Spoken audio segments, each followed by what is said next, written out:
Some of the most interesting discoveries are those that leave us asking questions.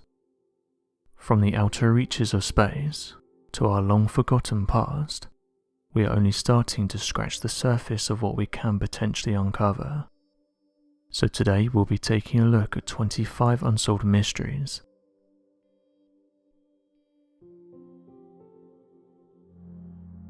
Over the past 5 years, a worrying number of US officials, diplomats, soldiers and intelligence officers have come down with a mysterious illness.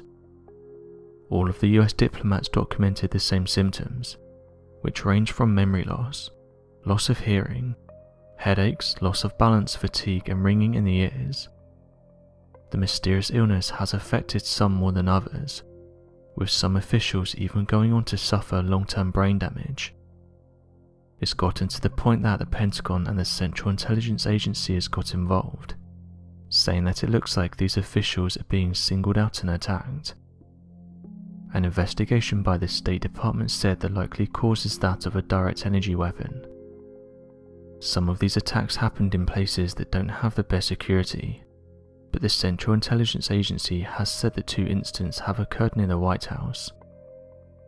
One of the most recent reports happened on the 17th of May 2021. What's worrying is that the United States best intelligence have no idea who is controlling this direct energy weapon, what they are doing with it and where it's coming from. The Pentagon has now said they plan to create a sensor that can be worn by US diplomats, and this will help identify where the attacks are coming from. One of the main questions is who is operating these direct energy weapons. A recent study showed US intelligence that over 150 people have reported being attacked by these energy weapons, with them pretty much having all the same symptoms. The incident soon got the name of Havana Syndrome, and this is because it first appeared in Havana, which is in Cuba, and this happened back in 2016. The State Department soon received complaints from over 21 employees of the US Embassy, all reporting that they had come down with the same symptoms, including memory problems, loss of balance, loss of hearing, fatigue, and ringing in the ears. At first, officials didn't take the report seriously, and this caused some to make complaints to the Central Intelligence Agency, asking them to investigate the cause further. US officials then looked to Cuba and asked if they had any involvement with the mysterious direct energy attacks, but they denied these claims. Other US diplomats who have travelled to places like China and Russia have also reported the same symptoms, causing US security to think that these countries may be involved. A former senior Central Intelligence officer, Mark Polymeropoulos, suddenly came down ill while being in Moscow back in 2017. He said the following: "I was woken up in the middle of the night with an incredible case of vertigo. My head was spinning, incredible nausea. I felt like I had to go to the bathroom and throw up. It was just a terrifying moment for me. I had tinnitus which was ringing in my ears, and the vertigo really was what was incredibly debilitating, and I really wasn't sure what was happening. I couldn't stand up. I was falling over." Rather worryingly, he went on to say that to this day he still has these symptoms, saying that it's been years now, and that is so bad that he had to retire from the Central Intelligence Agency because of this mysterious illness. He carried on with the following: "I had a lot more to offer. I was 50, but I had to retire because of these headaches.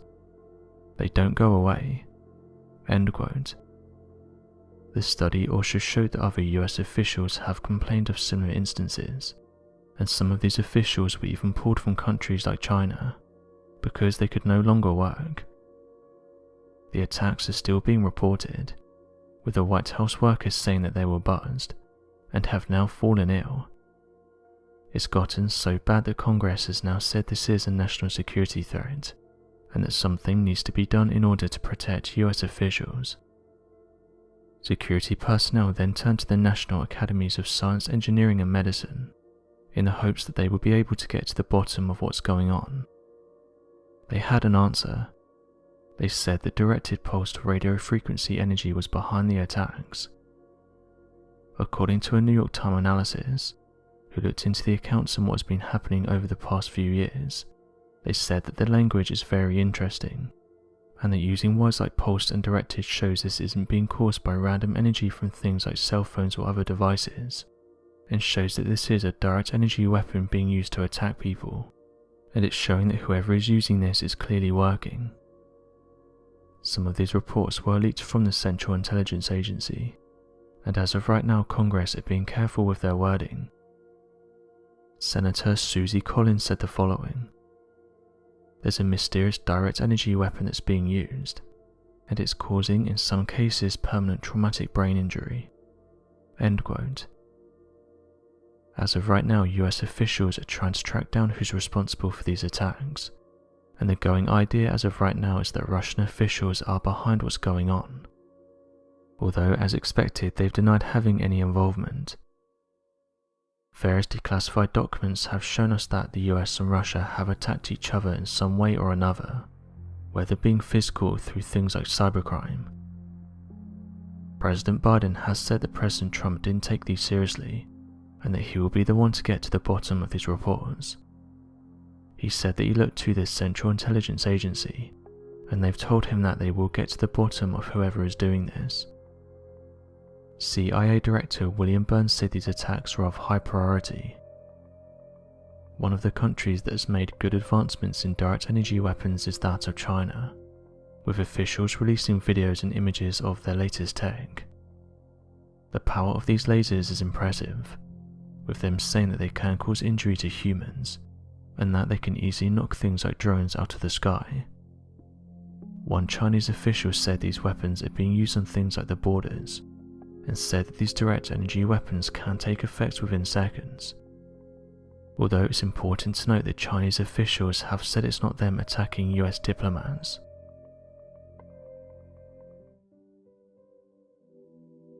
Storms are a common occurrence on our planet. During some of these events though, they've unearthed some interesting discoveries. One photograph that's currently being shared is this one. It shows a huge ancient road that was allegedly lifted by a storm in the Pacific Ocean. The poster said that many residents living close to Sakhalin Island, a Russian island in the Pacific Ocean, claim that after the storm the large roadway appeared. Residents reported that they were able to walk out onto it, but said that the event didn't last long, and the road sank back into the ocean. The island is known to have harsh storms, and in the past fishermen and locals have even passed away due to how strong they were. Except for a few eyewitness testimonies, not much information can be found out about the event. Online users said that although it sounds unlikely that a man-made road is lying just beneath the waves, it's entirely possible. After all, various ancient civilizations have been lost to the waves, including that of the mysterious pyramids of Yonaguni, also known as the Japanese Atlantis. One of the divers said the following after investigating the area. The largest structure looks like a complicated monolithic step pyramid that rises from a depth of 25 meters or 82 feet. End quote. So there's definitely no shortage of these mysterious underwater structures. Some have suggested that this road isn't man-made, and was likely just a piece of rock that got dislodged by the storm. Others though can't explain how a giant road somehow floated to the surface, even allowing people to walk on it. From the reports, the road was allegedly sturdy enough to allow dozens of people to walk up and down it. Some did note though that the area of Sakhalin Island is no stranger to these sorts of mysteries, saying that there's various stories of underwater cities and megaliths, and that in the past even mysterious creatures have allegedly washed up on the shores. All of these stories add to the mystery of the area.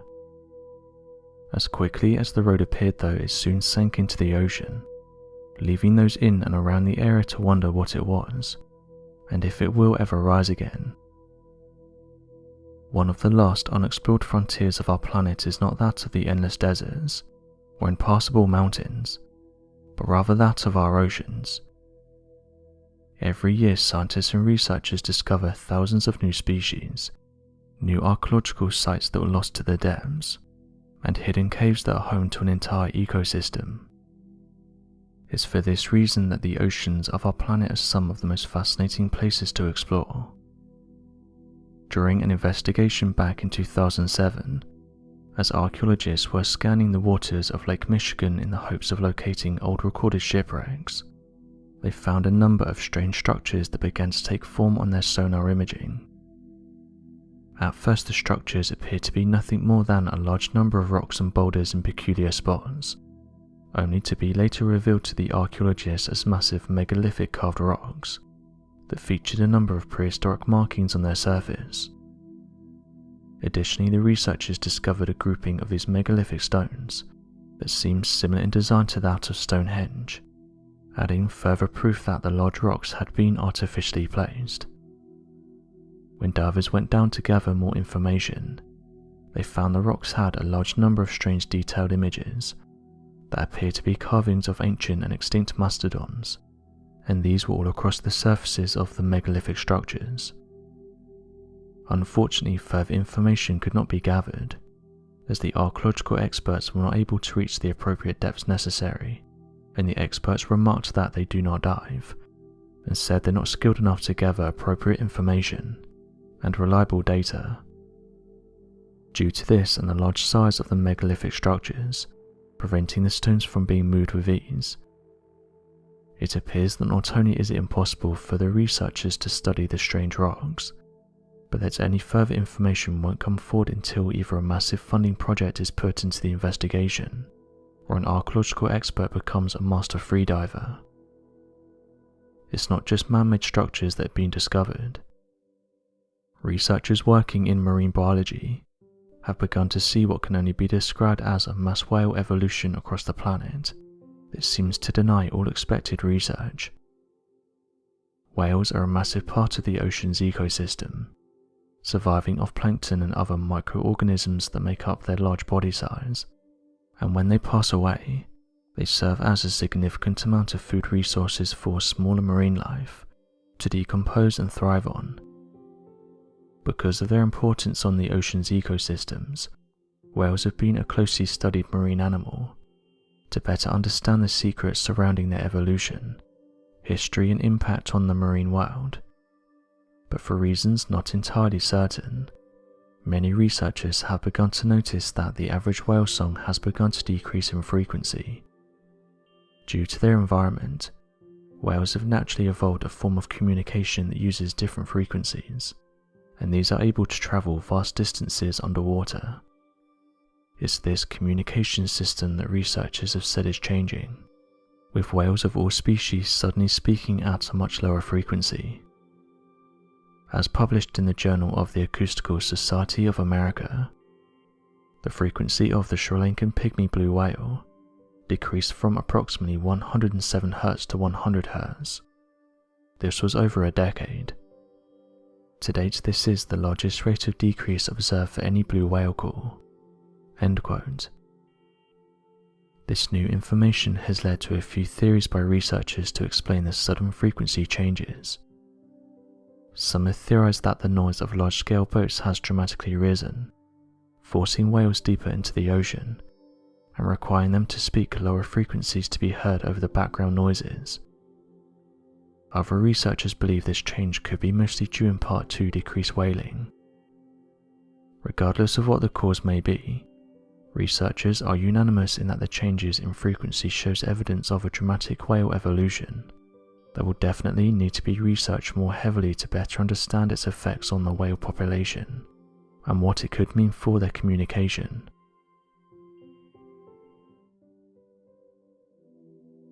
All across the world are tales of mysterious creatures. Some of the most interesting ones are those that are encountered in isolated regions, such as jungles and places like Antarctica. One interesting story is that of organism 46b. Before information surrounding organism 46b can be discussed, the environmental context must be thoroughly identified. Reports of organism 46b's area of habitation rest within that of Lake Vostok, located more than 700 feet beneath the glacial surface of the ice at its shallowest depth, and roughly 2,600 feet at its deepest region. It's at this depth that the ice from the Antarctic glaciers are under enough pressure to melt and form deep lakes. It's within one of these deep lakes, known as Lake Vostok, that the creature known as Organism 46b resides in. A supposed leaked document surrounding the first attempts made by Russian researchers back on the 5th of February in 2012, while drilling to the lake's surface, made reference to the creature known as Organism 46b. The report itself was titled Organism 46b and detailed an increasingly bizarre story, in which Russian scientists claimed to have encountered a massive colossal squid residing in the lake that could release toxins into the water, could squeeze itself down into small sizes, take on weird shapes, change its physical colours, and cause a mild form of hypnotism if a person began to stare at the creature for too long. Here are quotes from the supposed letter, written by a man named Dr. Anton Padaka. We encountered Organism 46b on our first day.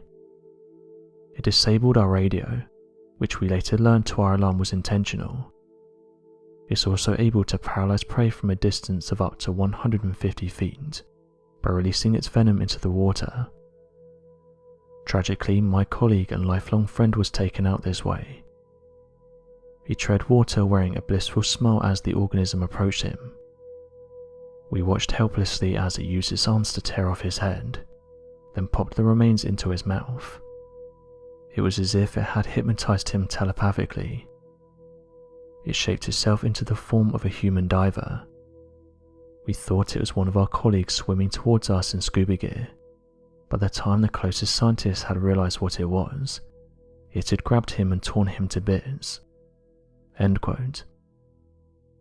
Some variations of the legend claim that one of the tentacles of the creature had been chopped off, but that the severed tentacle later reanimated and strangled another member of the team.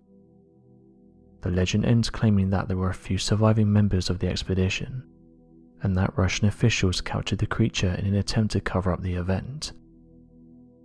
Fact-checking the story leads to a number of strange dead ends that come about in areas of documented factual events that otherwise should have been explored.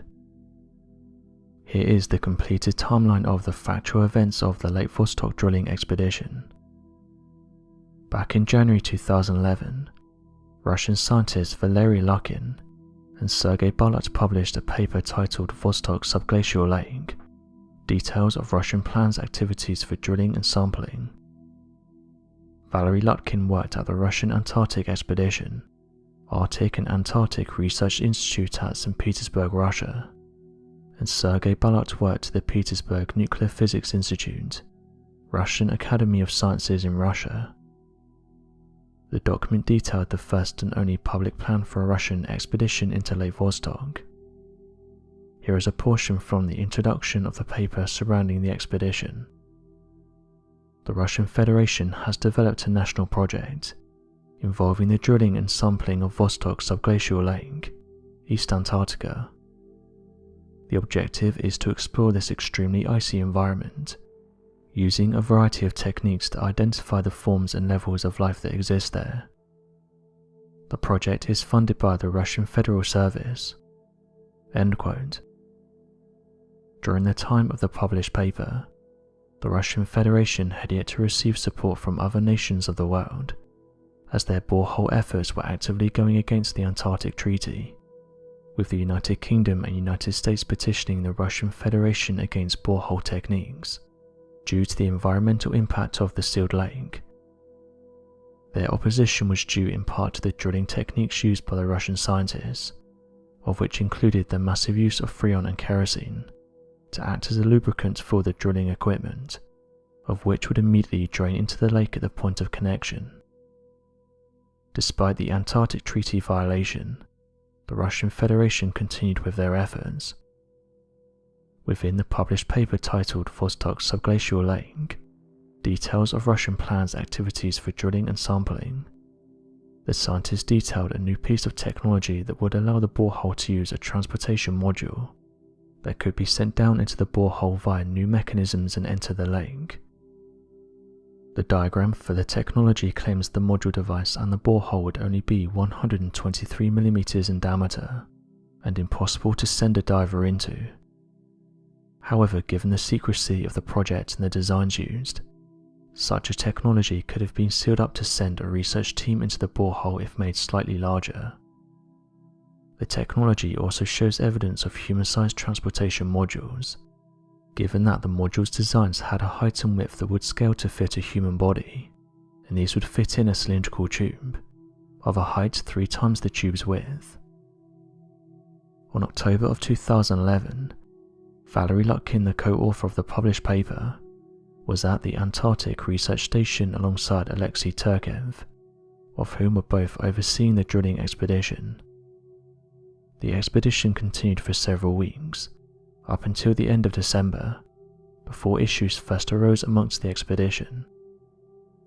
The reason for why Valery Lutkin first started his expedition in October of 2011 was due to October being the summer months for the Antarctic continent, keeping the location at its warmest for the expedition.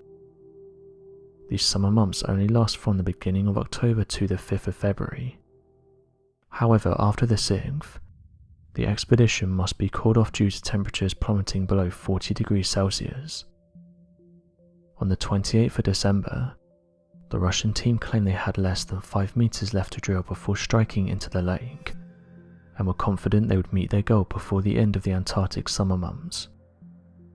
It was shortly after this last transmission, however, that the team would then undergo a 6-day radio silence for reasons not entirely understood. This was an article published on the 3rd of February, 3 days before the reported breach confirmation of Lake Vostok. The world holds its breath, hoping for the best after 6 days of radio silence from Antarctica, where a team of Russian scientists is racing the clock, and the oncoming winter to dig to an alien lake far beneath the ice.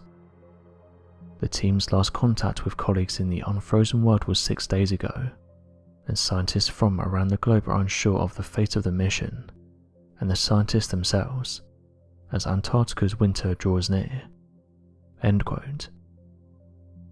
Given the last transmission, it was believed that the Russian team would have bored into Lake Vostok on the 29th of December. However, their claims of breach would come after a 9-day radio silence on the 6th of February, of which was the longest amount of time the expedition team could have waited before forcing the end of the expedition due to winter weather. This would have provided the team with more than 9 days to cover up any events that would have occurred shortly after the breach on the 29th of October. It's due to this that the sudden radio silence after the 28th of October provides a merit of truth to the claims of cover-up efforts, and over a week's span of time dealing with Organism 46b. Shortly after the end of the expedition, half of Valery Lutkin's research team would end their careers in the Antarctic expeditions, and leave the research team without further information surrounding the members.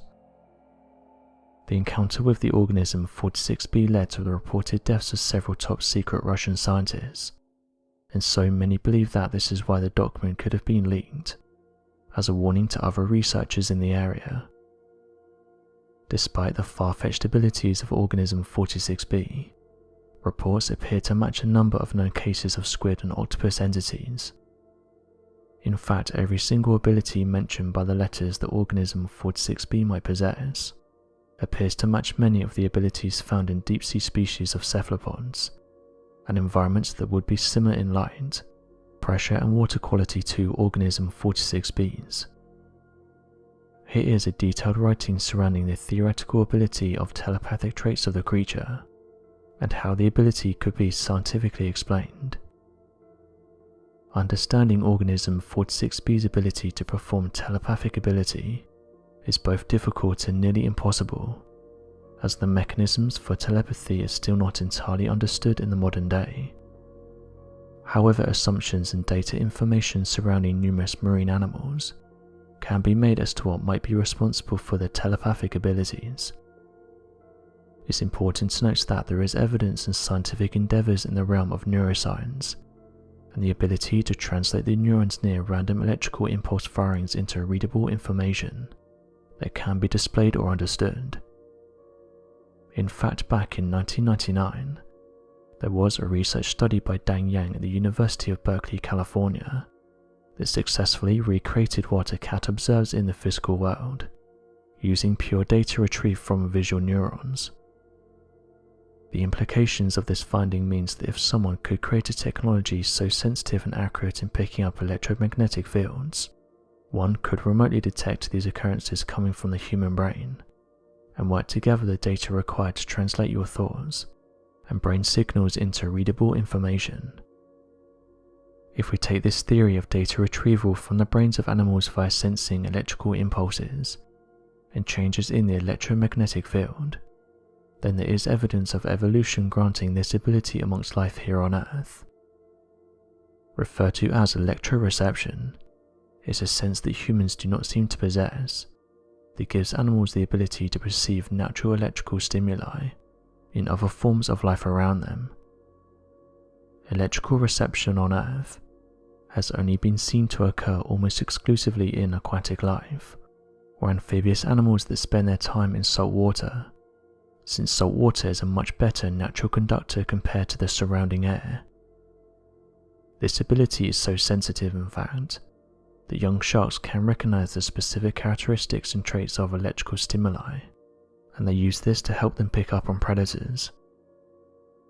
Given the fact that organism 46B is expected to live its entire life in a completely dark underwater environment, it's possible that the species could have evolved a complex form of electroreception. Here is a detailed writing surrounding the theoretical ability of hypnotic traits within organism 46B, and how the ability could be scientifically explained. Squids are one of the very few species in the world that can camouflage, and change the pigments of their skin so rapidly that they can make a variety of colours. Additionally, the glass squid species is capable of using bioluminescence, and it does this to temporarily stun fish, and seemingly hypnotize them to be consumed. Given the depth and lack of light deep within the underground Lake Vostok, it's of a high probability that if a large marine animal were to exist within the trapped lake, they would also possess evolutionary abilities to generate bioluminescence. Bioluminescence tied with a squid's ability to alter the colour of the pigments of its skin could create seizure-inducing colours and shape that could temporarily cause an individual to become hypnotized or undergo a seizure if one was to look directly at the creature. This could explain the hypnotic effects as reported in the leaked documents. Here is a detailed writing surrounding the theoretical ability of shape-shifting traits within organism 46B, and how the ability could be scientifically explained. Given the lack of bones or large deposits of cartilage within an octopus, the species is capable of squeezing through small openings, and squeezing their body size down to impossible sizes. In fact, a 600-pound octopus is capable of pushing its entire body through a hole the size of a quarter. As long as an opening is large enough to allow the creature to fit its beak through, it will travel through the opening with relative ease. It's for this reason that the claim of shape-shifting abilities of organism 46B are realistic to the species, of which it seems to have evolved from. Additionally, a borehole the size of 123 millimeters would have been more than enough of a size to fit its body through, if it were to make an attempt to reach the surface of the glacier. Here is a detailed writing surrounding the theoretical ability of toxic traits within organism 46B, and how the ability could be scientifically explained. The use of toxins from organism 46B seem to stem from real-life examples of cephalopods using small amounts of venomous toxins. The blue-ringed octopus is an octopus only roughly the size of a standard golf ball, but contains enough venom to cause the demise of 26 adult men.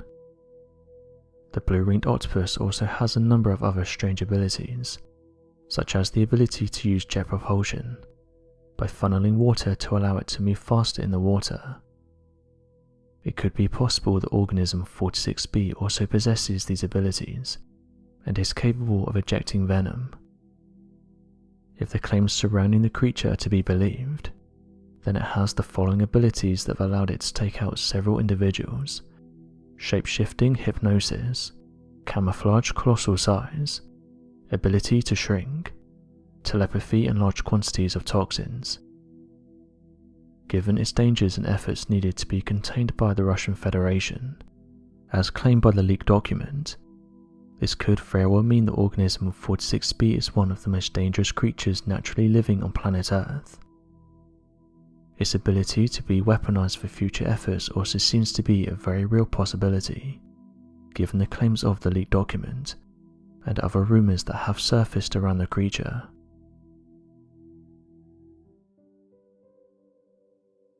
A cryptid is an animal whose existence is yet to be proved by science. Although that's the case, hundreds of cryptids have been reported by explorers and everyday people. In recent years there's been a surge in reports of mysterious flying creatures. As with most of these encounters though, it's usually rushed, which means that they're unable to properly document what happened and take photographs. One person though managed to photograph a mysterious creature they encountered in Pennsylvania.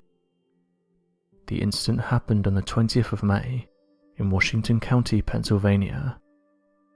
The report was submitted to various cryptid websites, but even they were stumped by what the person had captured. The witness said the weather was in the 50s and was sunny.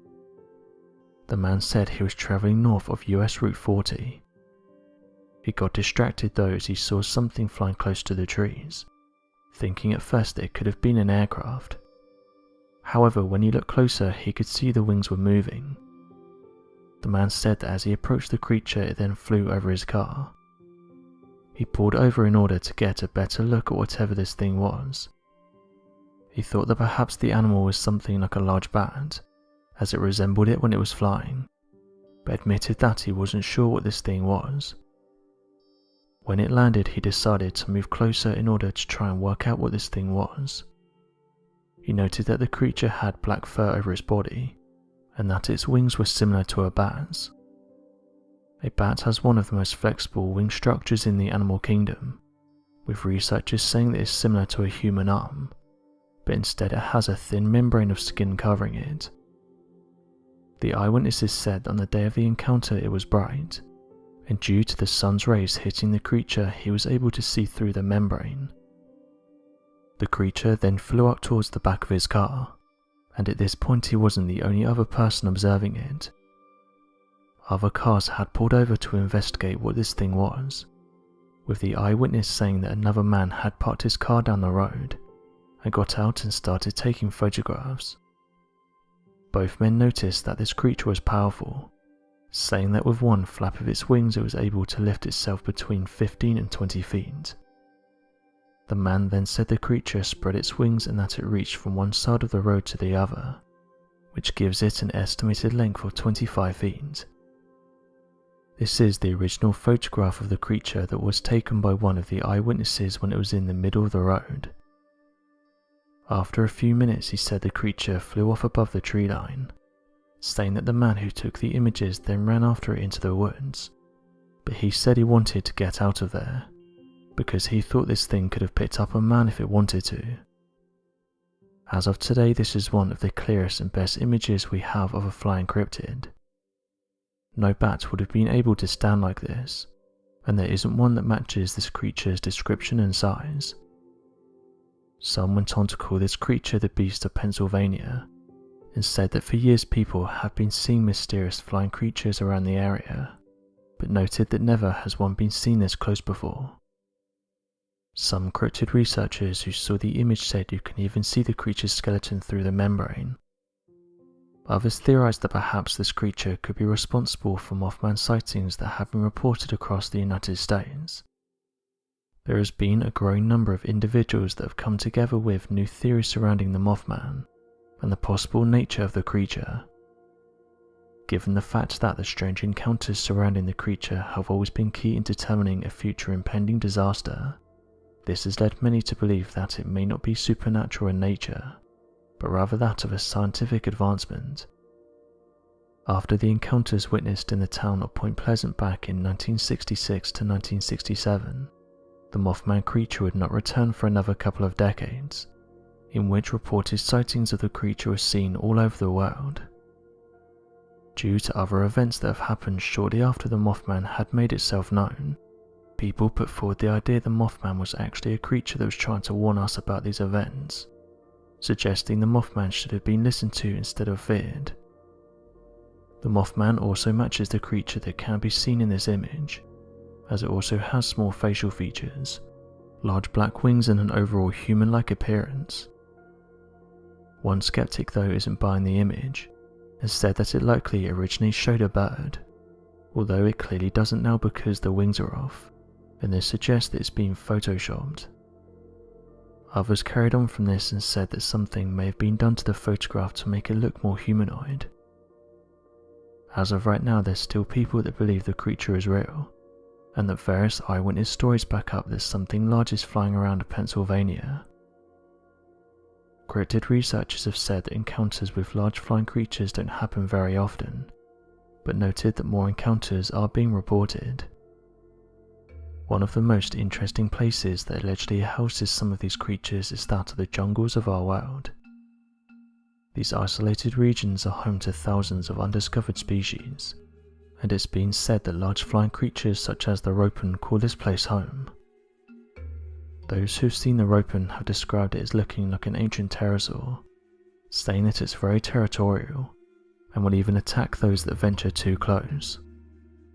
In fact, early explorers would detail encountering large prehistoric birds that would swoop down and take out their bows, saying that locals told them not to go on the rivers or out at night as this is when they hunted.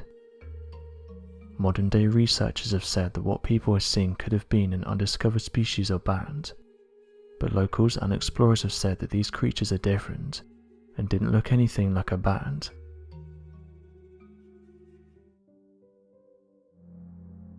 Trail cameras allow us to see things when we're not around. They're usually placed on properties or in woodlands in order to see wildlife, or in some cases they're used as security. They work by detecting motion, so anything that walks past will trigger the camera. In the past, various interesting photographs have been taken, and it's a great way to capture nocturnal wildlife that you usually wouldn't see during the daytime. However, these trail cameras have detected things that aren't so easy to explain, leaving the owners confused, and causing them to seek out other people's opinion in order to explain what they captured. One photograph was this one. It was sent to the Sasquatch Chronicles, a website dedicated to investigating Bigfoot and other large humanoids. The owner of the photograph didn't detail whether it was their trail camera that took the photo, they just said they wanted answers for what was captured. The image was shared in 2017, and since then those who've seen it can't agree on what it shows. There's some who have said the entity in the photo may be a Bigfoot stretching his arms, while others said that when you zoom in you're able to see two sets of eyes, something that many didn't pick up on. One person said the following about the image. "This is one of the creepiest images that I've seen. You can clearly see the outline of this thing, and that the two glowing lights are located where a head would be. This makes me think that something is there. Also, it appears that there's another pair of eyes below the taller entity." End quote. Well, this person said the following. "I have a trail camera, but I've never seen anything like this. Sometimes animals will run or fly past, and you get this weird motion blur, but it doesn't look like this.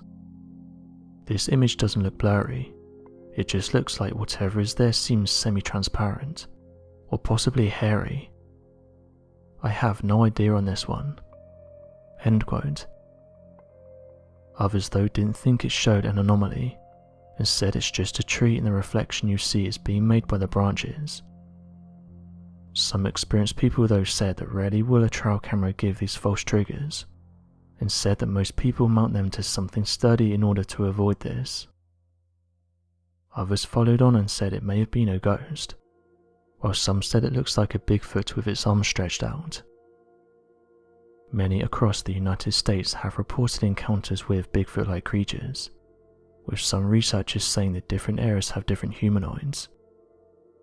For example, throughout North America, many residents have encountered the standard Bigfoot creatures, which is described as being 6 to 10 feet tall, having thick brown hair, and having a loud roar which can be heard in the forest at night. While some residents have said that another large humanoid creature lives down in Texas and Georgia, and this one is known as the skunk ape. Those who've seen it have said it's large, has black fur, glowing red eyes, and gives off a foul odour. In fact, the few people that have encountered it have said that one of the reasons they did is because they picked up on the bad smell, and this caused them to go looking for the source of the smell, only to run into a primitive-looking beast that towered above them. The most reported sightings have come from residents in Florida, with locals saying the creature has often been seen during the 1960s and 1970s. After this, the encounters dwindled, but some residents did say that every so often someone will report seeing it. This happened in the year 2000, when a woman said she heard strange noises outside her house. She decided to leave some apples outside in the hopes of luring the creature in, and this worked, as a few days later the creature returned and ate all the apples, and this was when she took a photograph of it. Years later though, Bigfoot enthusiasts along with scientists have agreed that the image shows an orangutan.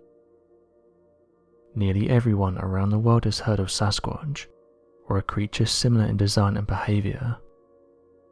This has led to a tremendous amount of reports, witness sightings, video evidence, physical evidence, footprints and theories into the creature that cannot entirely be explored within just one video.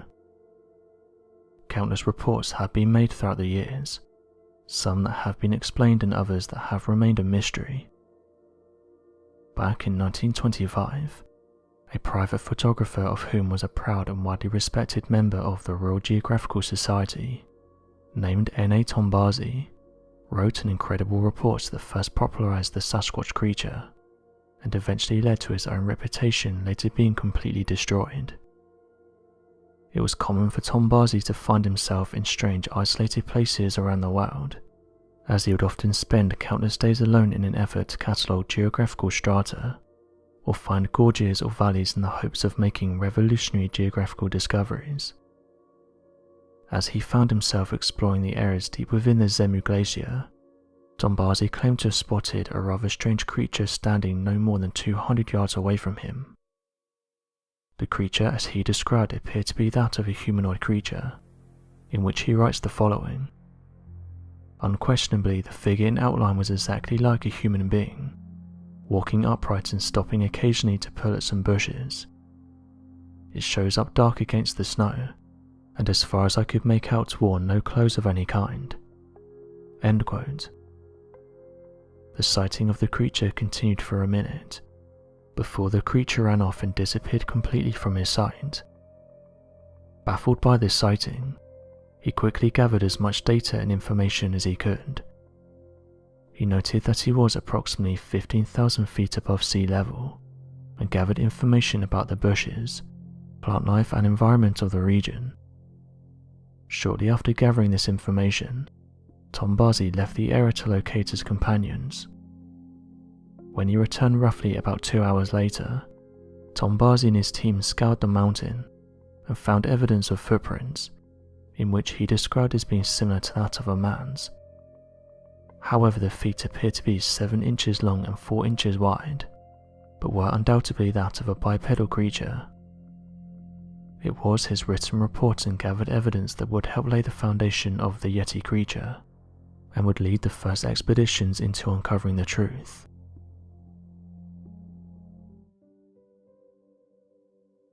Mountains are hard to navigate, and this means that many areas on mountains haven't been visited by humans. Every year people venture up these mountains to push themselves, and it's said that when you reach the top it's one of the most rewarding things a human can do. However, during many of these hikes people have reported seeing mysterious things, and this in turn has inspired many stories and legends. The Himalayas is one location where many strange creatures have been reported. Those who have visited the region of Tibet have been told stories of large humanoid creatures sharing the mountains with humans, with the locals saying that these creatures are very much real, but try to avoid human contact. These people spent their life on the mountains and they say they're certain about what they're seeing. These large humanoid creatures go by different names. The mountain people, the humanoids, and most famous the Yeti. The Yeti is described as a giant ape-like creature believed to be found in the Himalayas. Yetis, according to modern-day sightings, are said to stand from 8 to 11 feet tall, have a coat of brown, reddish, or black hair and said to resemble a huge upright walking ape. For the last few hundred years, individuals who have ventured to the mountains have reported seeing large humanoids, much larger than modern-day humans. It was reported by those in the region that this area was their home, and that anyone who visited this region must respect that these beings were here first. When stories started to spread, it was hard to figure out whether these creatures were actually real or just a type of spiritual being, and this was because some tales would say that if you was ever lost in the mountains, one of these creatures would help guide you back. But this doesn't seem to be the case, as many who have visited this region have said they've seen the large humanoids themselves. One local in Tibet said the following about their encounter. Living in the mountains, we see and are told stories about things that many wouldn't believe. Most of us have lived here our entire lives, and it's allowed us to have a more open approach than people that just visit. We've become accustomed to these conditions and what the mountains offer. We know the paths to take and what lies in the mountains. I know every creature here, big and small, and my recent encounter was unlike anything I'd ever seen. There has always been talks of great men who live in the mountains, and these stories have been passed down by our parents and friends. Our ancestors talked a lot about these creatures, and it's common knowledge that we share the mountain with them. Some of my friends have said they've seen them, but said that it didn't get close. They keep their distance from us and live deep within the mountainous regions. My friends have said to me that they do not harm humans, but they're also not fond of us. On one particular occasion, I decided to go for a hike. After trekking for hours, I reached a slope and could see something in the distance. At first I thought it was someone who lived nearby, but as I walked closer I was able to get a good look at it. I could tell that whatever this thing was, it was tall. If I had to guess, I would say this creature was around 8 feet in height. It also had a deep brown reddish fur that surprisingly blended into the snowy backdrop. At this point, I would say the creature was around 60 feet from where I was standing. Although I was aware of the creatures, I never thought that I would encounter one. After observing it for several minutes, it suddenly turned its head towards me. Once I gazed into the creature's eyes, I started to get nervous, as this thing was much taller than me. However, after staring at me for what felt like several minutes, the creature soon went on its way. It's an incredible experience that I'll never forget." End quote. So what are people seeing? One idea that's been put forward in recent years is that these creatures could just be hermits that live up in the mountains, and they are being misidentified as yetis. This would make sense to some degree, as living in these conditions would require you to wear a lot of layers, and would in turn make you look a lot bigger than you actually are, giving off the illusion of you being a mountain monster. While others have said a long extinct animal could be living in the mountains. For years, Bigfoot and Yeti have been nothing but a creature of legend, as there has never been any hard proof of its existence outside of eyewitness reports. However, scientists are now beginning to think they might have an answer for why this supposed mythical creature keeps being reported. Scientists have conducted analysis of the protein structures of tooth enamel in fossils of Gigantopithecus, and these are estimated to be 2 million years old. The Gigantopithecus has been proven for a fact to have once lived on Earth, leaving behind thousands of teeth and 4 partial jaws that have been discovered in recent years. The fossils prove to be from warm humid regions, believed to be that of Eastern Asia. However, recent teeth found in the swampy regions of the Americas that were thought to be Gigantopithecus have also been analysed. The tooth enamel protein structure has been found to date back no more than 10,000 years. It's been hypothesized that the Gigantopithecus genome might have split some 12 million years ago. The most common branch evolved into what is known today as the primate family, consisting of monkeys, apes and gorillas. While the second branch of the genome might have evolved into what is known today as Bigfoot and Yetis. While the main branch slowly develops the human-like features that we know today, the second branch is believed to have extended the Gigantopithecus gene, elongating the arms and increasing their height. It's believed that the second gene could have survived this entire time undiscovered. Its large body also helps it inflame before being seen. Some scientists also believe it's within reason that this second species could have divided into many breeds, resulting in the black, shorter, smellier breed that would inhabit the swampy areas of Florida, and that's been given the nickname of the skunk ape. The taller brown version found in the west closer to the Rocky Mountains are known to be more aggressive. And finally, the mountain version that lives in the colder areas such as the Himalayas, and that has become known as the Yeti.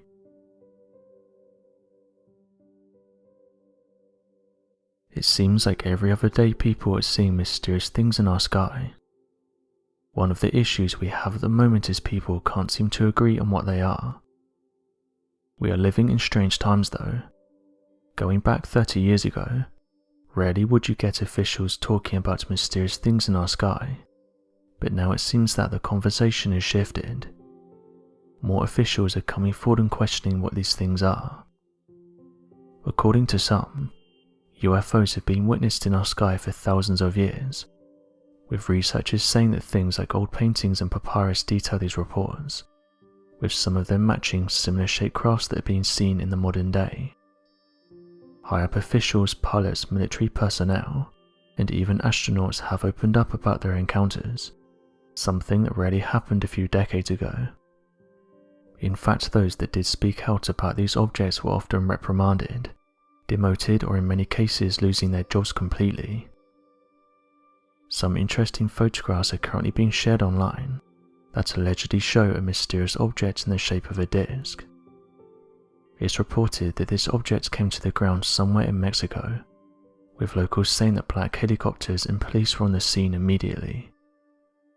Residents though were able to get in there and take some photographs, with some reporting that officers had a hard time keeping people back. As with most of these photographs, it's important to keep an open mind, but like some of the residents said, if this was nothing, then why were they pushing people away with force? The photographs show what looked like a UFO in the shape of a disc, with others saying that when you zoom in on some of the images it looks like this thing crashed into the ground. Others agreed with this and said that whatever this thing is, it's clearly taken some damage, pointing out that a huge chunk of the craft is missing. Others noted that the craft was giving off a strange humming sound at the time it was recovered, with locals saying the area was heavily guarded. One person said the following: "This is interesting. Could this craft be something like a drone? It's quite small and looks the part. I'm sure that our military doesn't have anything in the shape of this. Also, the size of it is a big problem. If it was bigger, the argument could be made that an engine was inside, and this was part of a military test, but that doesn't seem to be the case. I definitely don't think it's a drone either. Never seen one in the shape of this. It could be the case that someone made this to look like a UFO, but if this was the case, why so many police? And why black helicopters?" End quote. Another person said this: "That dent in the front of the craft is interesting. It definitely doesn't look like this thing is made of weak material." End quote. Some UFO researchers who saw the images backed the idea of this thing being a scout, and said that these are the crafts that the majority of people see. They are small and nearly impossible to photograph. They said that something interesting went down in Mexico. UFO researchers also said that how the government handles UFO sightings throughout the area is much different than the United States, saying that it takes much longer for officials to get there, and this means that people who are close to the area are able to get in and take photographs. As with most of these images, believers said they don't really tell us much, with skeptics pointing out that although the images are interesting and seem to suggest that a UFO hit the ground, All we have is an object that looks to be in the shape of a UFO. We can't gather any more information for them. This isn't the only strange thing that happened in Mexico recently, with some residents saying that they've heard loud noises. Those who have heard it have described them as a loud boom, and say they don't sound like anything they've heard before.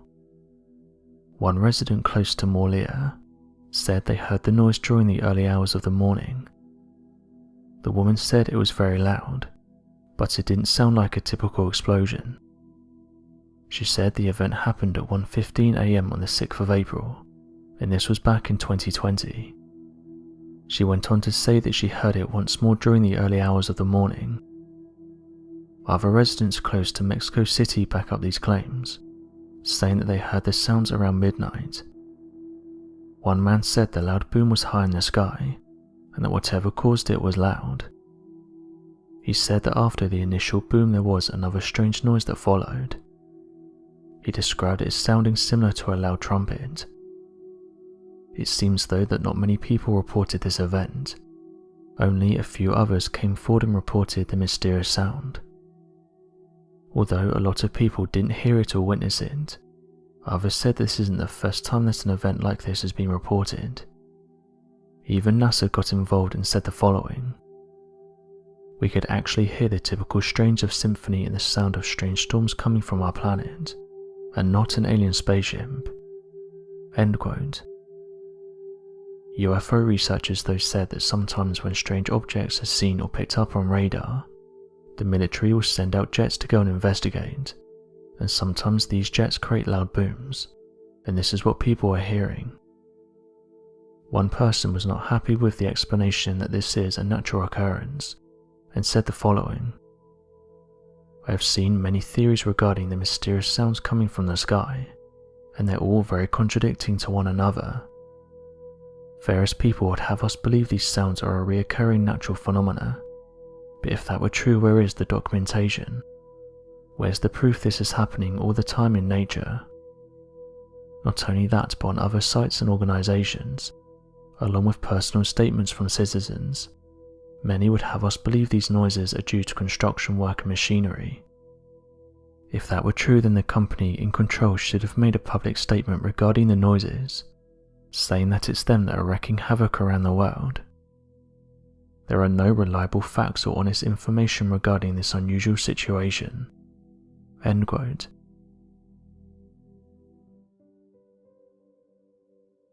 Scientists have made countless discoveries.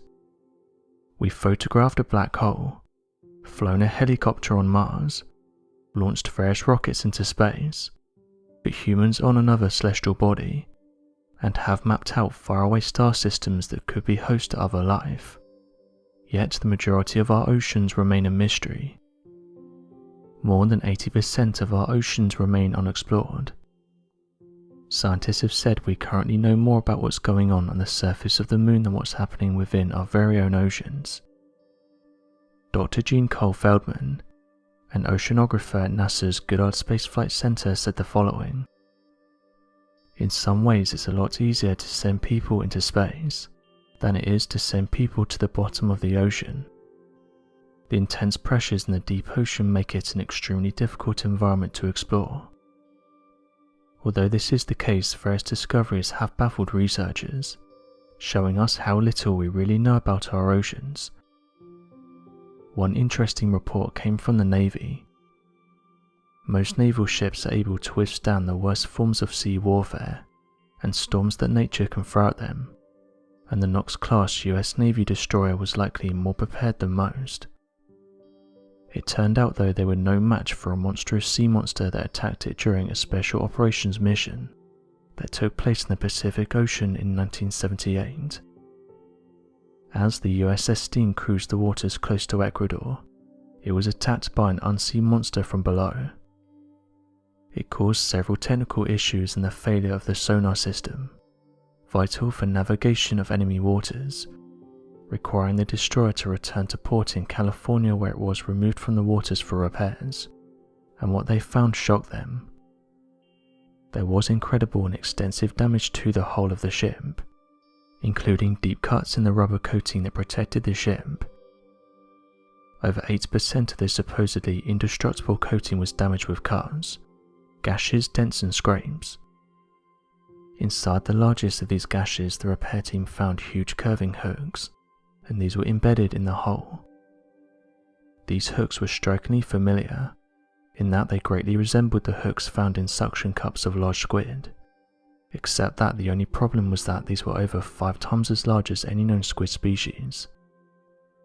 Analysis of the gashes and the hooks found the creature who attacked the ship was likely a giant squid. They said this squid would have been almost 46 meters long. This is over 3 times as large as the current record-holding species of squid, which can grow up to 14 meters. Those who have searched for this potentially undiscovered species have dubbed it the USS Monster, and have said this monster squid could have done much more damage to the ship if it was given the chance. As unbelievable as it may seem that a monstrous squid capable of such destruction can lurk beneath the waves, it's a widely acknowledged fact that our knowledge of our ocean is ingrained, and with scientists discovering thousands of new species every year, there's every chance that monstrous squids exist within the depths. The only way to solve this mystery would be to discover one day whatever it was that caused such damage to the ship. Giant squids reside in the twilight zone of the ocean, between 1,000 and 2,000 feet down. The information we know of these majestic animals has been sourced largely from squids that have passed away, and washed up onto shores or caught in the nets of fishermen. Even researchers though have been open to the idea of much larger squids existing in the depths of the oceans. Another mystery is that of the whale shark. Scientists have said that one of the greatest mysteries of the ocean is that of the whale shark, how this shark mates and where they give birth. Although the whale shark is the largest fish in the ocean, it's arguably one of the most gentle. This giant can reach lengths of over 40 feet, and their white spots make them one of the easiest to recognize. Marine biologists have said that females give birth to live young, but as of right now this has never been observed. This is even more surprising when you bear in mind that whale sharks spend the majority of their time at the surface of the ocean. Jonathan R. Green, the director of the Galapagos Whale Shark Project, said the following: "Here is the biggest fish in the oceans. It's almost certainly the biggest shark, and what is known about their reproductive behavior is almost nothing. Scientists have said that the whale shark hasn't changed that much in the 17 million years it's been roaming our oceans, and go on to note that it would have been around while the Tyrannosaurus rex was alive. It shows researchers how well adapted this creature is to the ocean. Although these sharks are slow moving and quite easy to observe, discoveries are still being made about them every year.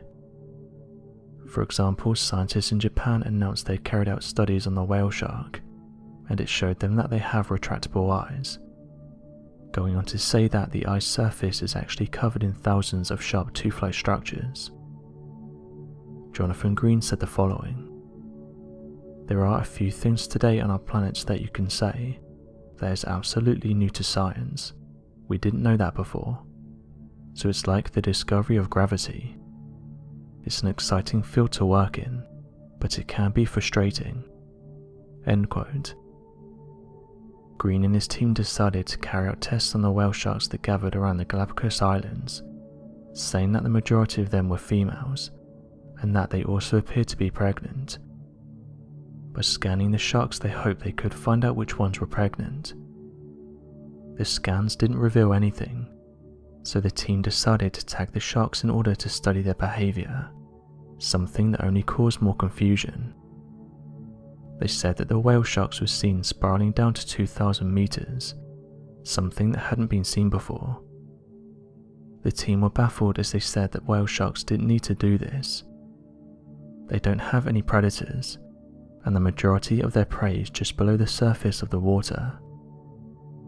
Jonathan Green said the following: "So it's layer upon layer of mystery that we're trying to get through, and every time we come up with some kind of significant data, it just begs a whole new series of new questions." End quote. One sad fact though is that these creatures are caught for their fins, with marine researchers saying that a single whale shark fin can fetch up to £16,000. It's been estimated that over 100 million sharks are being caught every year, with marine conservationists saying that it's having a massive effect on our ecosystem. Asian consumers are to blame for this, and although many have stopped eating sharks, researchers have said that there's still many people that eat things like shark fin soup. Unsustainable fishing has also left a number of shark species on the brink of extinction. World Wildlife Fund's Global Shark Program leader Andy Cornish said the following about sharks being depleted. What happens is, if you remove those large predators, it destabilizes the ecosystems underneath. When you remove sharks, strange things happen. Some populations of fish underneath increase, but other populations further down actually decrease, in a way that's actually very difficult to predict. The best thing we can do is conserve our oceans. We need to have those sharks as part of our ecosystems." End quote. Another mystery is that of the glowing rock. On the 22nd of February 2021, Montana Pibble made a mysterious discovery while she was walking along a beach in Thailand. She saw a glowing rock and decided to take it home, thinking that it could have been something of value such as a meteorite or even a fossil. She took the red-coloured rock home. However, when she got there, she noticed that it had changed colour. The original red colour had faded, and she now said it was more purple. Wanting to get to the bottom of the mystery, she decided to ask her friends. However, they were unable to give any suggestions for what the rock might have been. She then looked online, but once again she wasn't able to identify it. As of right now, she said she's keeping it safe, and hopes that one day an expert will be able to take a look at it and give her a definitive answer for what it is.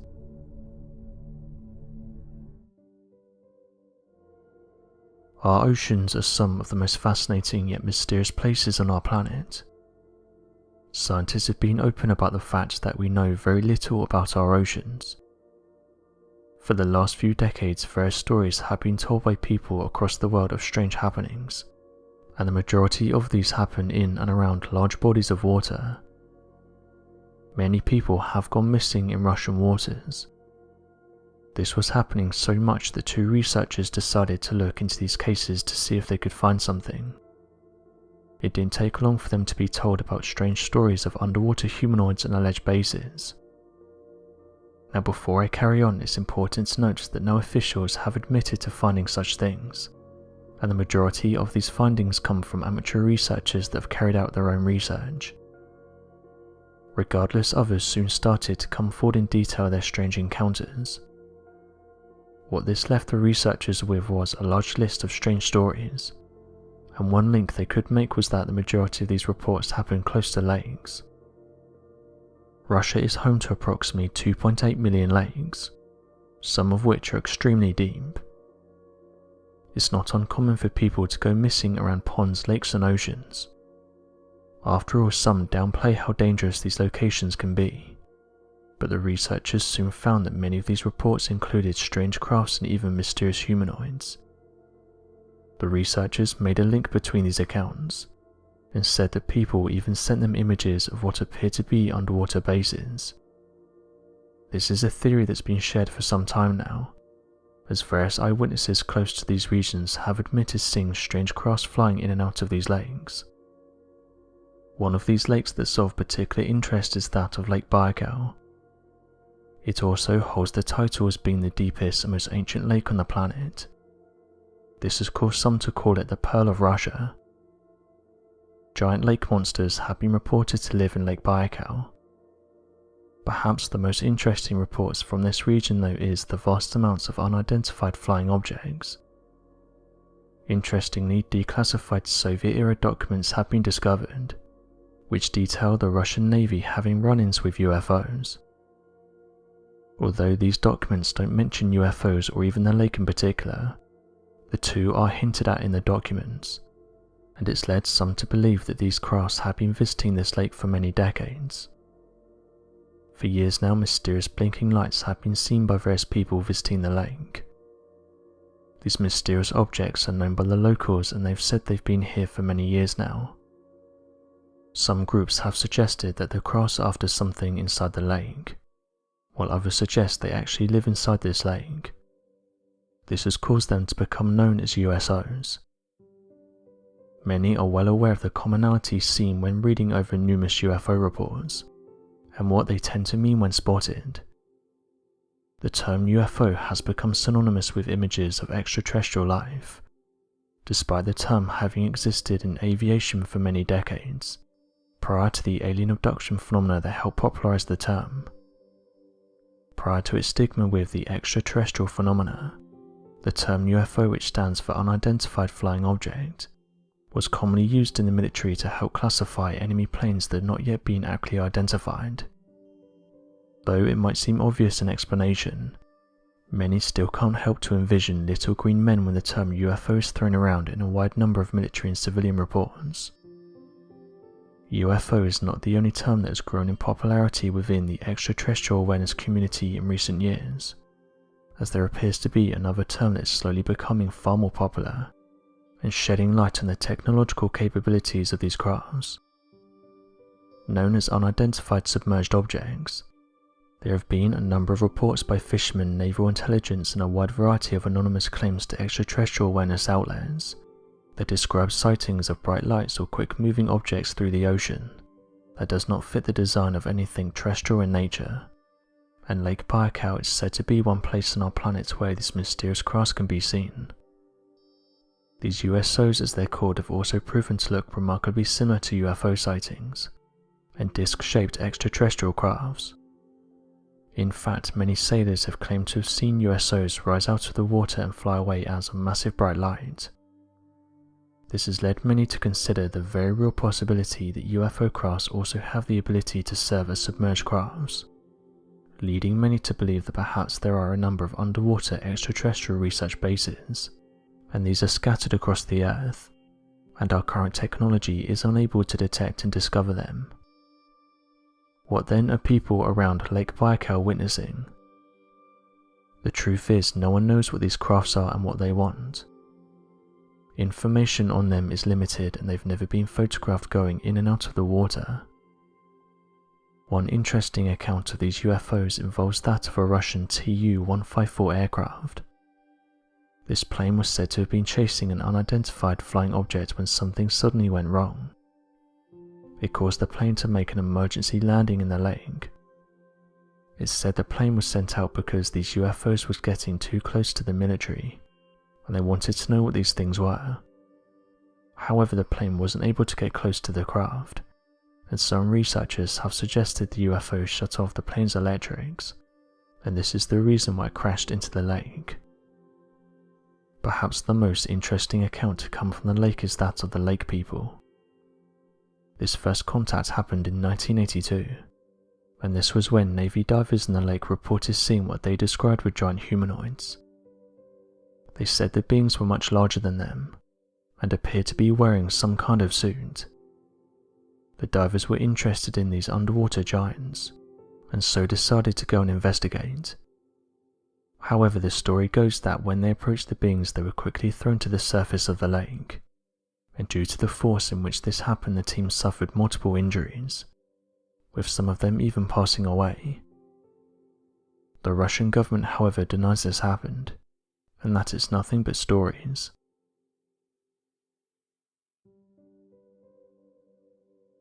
Within the last few years, SpaceX has become one of the leaders in space exploration. The most recent news was that the company was picked by NASA to build the human lunar lander. This was an honour, as it would have been the first lunar lander since the Apollo program. However, it's just been announced that NASA has suspended work on the almost $3 billion lander. A NASA spokeswoman said the following: "Pursuant to the GAO protests, NASA instructed SpaceX that progress on the contract has been suspended until GAO resolves all outstanding litigation related to this procurement." End quote. SpaceX though has a busy year ahead of them in terms of launches, and are still working on the human Mars mission. Elon said the following: "You want to wake up in the morning and think the future is going to be great, and that's what being a spacefaring civilization is all about. It's about believing in the future and thinking that the future will be better than the past, and I can't think of anything more exciting than going out there and being among the stars." End quote. Right now though, there's a group of people that are asking Elon to go to the moon and investigate a mysterious anomaly, saying that whatever this thing is, it needs to be investigated as it looks like a giant ship. The individual who found this craft is Scott C. Waring, a vocal UFO researcher who's claimed he's found various UFOs and ships in space, although NASA have replied to some of these claims and debunked them as camera anomalies and other occurrences that happen in space.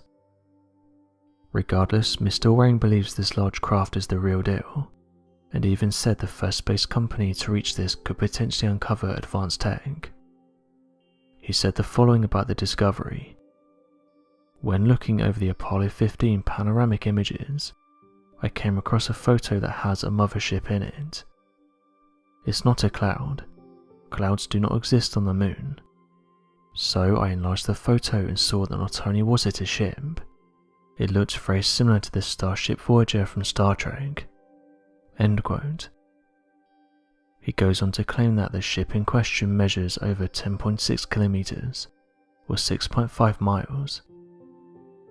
Amateur researchers have come forward in recent years and claim they found similar looking objects in old photographs, and they say this proves that there's more going on than what we're being told about, and in some cases the National Aeronautics and Space Administration is even editing out these images in the hopes that we won't see them. Amateur researchers say they do this because they think if the majority of the population found out about these things, they would just panic.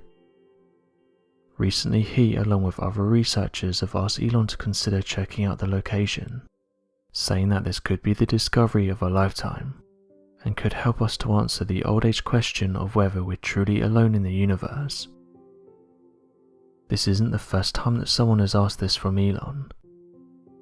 With all of the recent SpaceX launches, some watchers have claimed they've seen UFOs close to the rockets, saying that whatever these things are, they're clearly interested in our tech, as every time we send a rocket into space, these unidentified flying objects can be seen buzzing the crafts.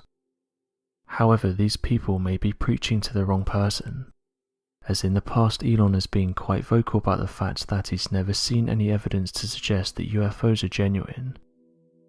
He did say it's likely that consciousness might exist in the vastness of space, but also said if there were UFOs out there he would know about them, going on to say the following: "I've seen nothing to indicate there are any alien civilizations whatsoever.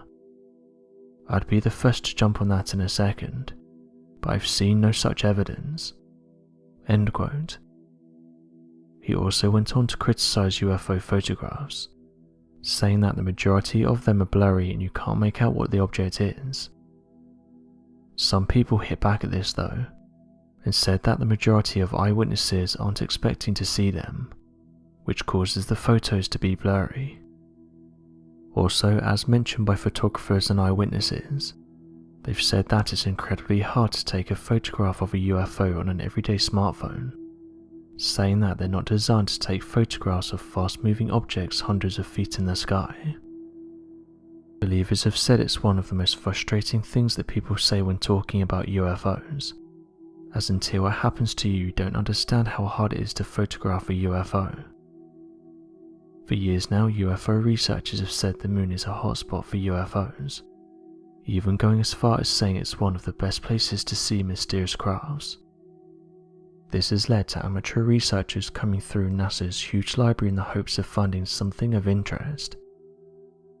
One photograph that did stump NASA was this one. It's been called the break-off, and it shows what looks like a large object hovering close to the moon. Some have said it could be a chunk of the moon that came off, but UFO believers have said it looks like an unidentified flying object. Oddly enough, in the next photo that was taken by the space agency, the object can no longer be seen. the photograph is still in NASA's archives, and various newspapers reached out to the space agency in the hopes of getting an answer for what this object is.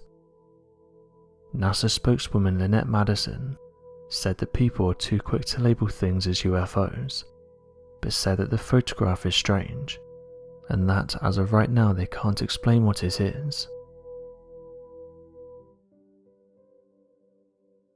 The International Space Station is one of the most impressive things we've built. For thousands of years, early humans would have looked up to the sky and wondered what was up there.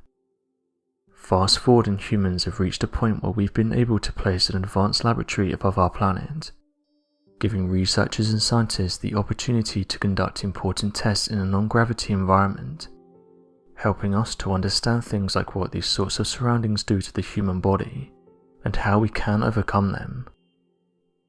These types of tests are important as scientists and businessmen are looking at colonizing other planets, with Mars being the one that's currently being eyed up for human colonization. It's incredible to think that within many of our lifetimes we could see humans walk on other planets, something that only a few years ago seemed impossible. NASA said the following about the International Space Station on their website. The space station is Earth's only microgravity laboratory. This football field-sized platform hosts a plethora of science and technology experiments that are continuously being conducted by crew members, or are automated. Research aboard the orbiting laboratory holds benefits for life back on Earth, as well as for future space exploration.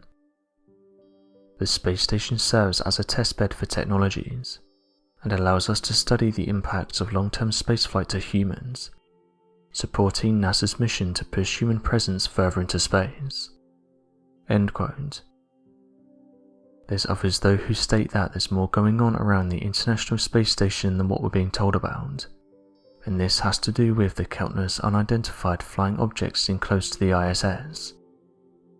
Although NASA have said that these objects are nothing more than space debris, and that every single one of these have been explained by NASA scientists, there's a group of people who believe that the International Space Station often gets visited by UFOs, and that these crafts are not space debris as explained by scientists. This in turn has caused various UFO researchers to watch the live feeds in the hopes of catching one of these crafts. Interestingly, going back in 2015, a mysterious object was seen close to one of the International Space Station cameras, and it immediately caused theorists online to question what this giant object was. A UFO researcher by the name of Toby Lumpf was watching the live stream when he noticed a large object come into view. Thinking on the spot, he quickly took a screenshot of the object, and it was lucky that he did, as it was said the live stream quickly dropped once this object came into view. UFO researchers who watched the live cameras have said this is a common occurrence. This has caused researchers to say this is the lengths officials will go to keep us from knowing the truth. Even those who have an open mind on the subject have said it's strange when the live feed drops when one of these objects comes into view, and if anything it doesn't help NASA as it only causes theories to run wild. Some news stations tried to reach out to NASA and get their comments on what they thought the object was, but they reported that they never got an answer from the space agency. This is one of the more well-known photographs of an alleged UFO seen close to the space station, with believers saying that the craft in question shows a large triangular object, a craft that is well known in UFO circles as being one of the most commonly sighted UFOs. These crafts are described as being able to hover in the sky without making a sound, and when they need to leave the area they do so at an extremely high speed. Researchers debate who these crafts belong to, with some saying that they are the new stealth line currently used by the military, while some say this can't be the case as some of these crafts have been seen close to the moon.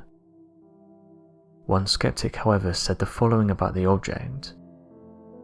Although at first glance this does look like a UFO, I think the more likely answer here is that we're looking at a glitch. There's been many times when I've been watching the live cams and I've seen something strange. However, this doesn't mean we should all jump straight to UFOs. There's so many other things it could be. For example, meteors that are entering the Earth's atmosphere, lights from the International Space Station itself, space debris and other natural explanations. People have and will always want to believe in aliens. At one point I was one of them, but the truth is we have no proof that UFOs are out there, as most scientists can easily explain the majority of footage that is taken." End quote. While one believer said the following: "This is one of the problems we are facing when it comes to things like UFOs being seen close to the International Space Station. People are so quick to deny it. I think at this point we all need to understand that it's obvious that there's something going on. I'm not saying that every one of these things is an unidentified flying object, but to say that every single one of them can be explained away as space debris is just ignorant. It's clear that government officials are interested in the UFO phenomenon, as declassified documents show us that they've been researching these things for several decades, and when they close down one of these projects that's been assigned to UFOs, they usually open up another one soon after. It's clear that there's something we're not being told when it comes to the subject of UFOs. The more we deny it, the more we dig ourselves a hole, and the harder it will be to open our minds to things we don't understand. For the past 5 years, government officials have been dropping hints that they know about these crafts. I hope that there will be an announcement soon, and that we can all start to move forward." End quote. Back in 2015, a man was hiking through a Budapest trail when he saw something strange. As the man approached what he thought was an animal, he noticed that something looked off. He described the creature as looking like a large spider, but went on to describe this thing as having legs, and that it didn't look like anything he'd seen in the area. To add more confusion, he went on to describe that a large orb was floating above him during this encounter. He said the large sphere was hovering above him while he was watching the creature. He submitted the photographs and testimony to MUFON, which stands for the Mutual UFO Network, which is responsible for reporting on thousands of UFO sightings every year. He said the following: "A bright sphere floated in front of me. I took out my mobile phone and took a photograph. I only know that the creature disappeared." End quote.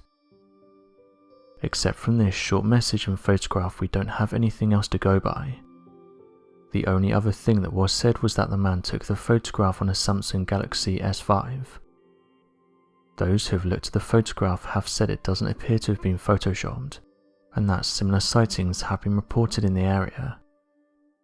One UFO researcher said the following: "Very rarely do you have an encounter like this where the creature was captured on camera. We've seen a few similar photographs that have somehow been forgotten, but this one is definitely one of the most interesting ones we have. There's always a chance with this kind of thing that it's faked, but the image does seem to show something there. There's no blur around the creature and you can see it's casting a shadow." End quote.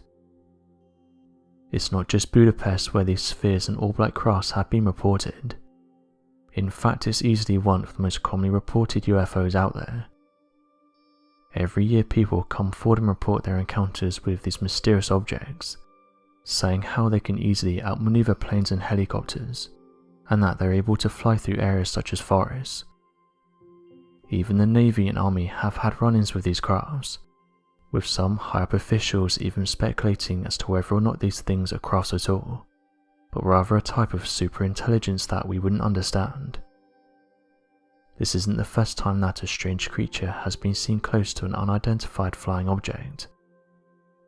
Although stories of Bigfoot go back hundreds of years, it's only been in recent years that people have made the connection between these large creatures and unidentified flying objects.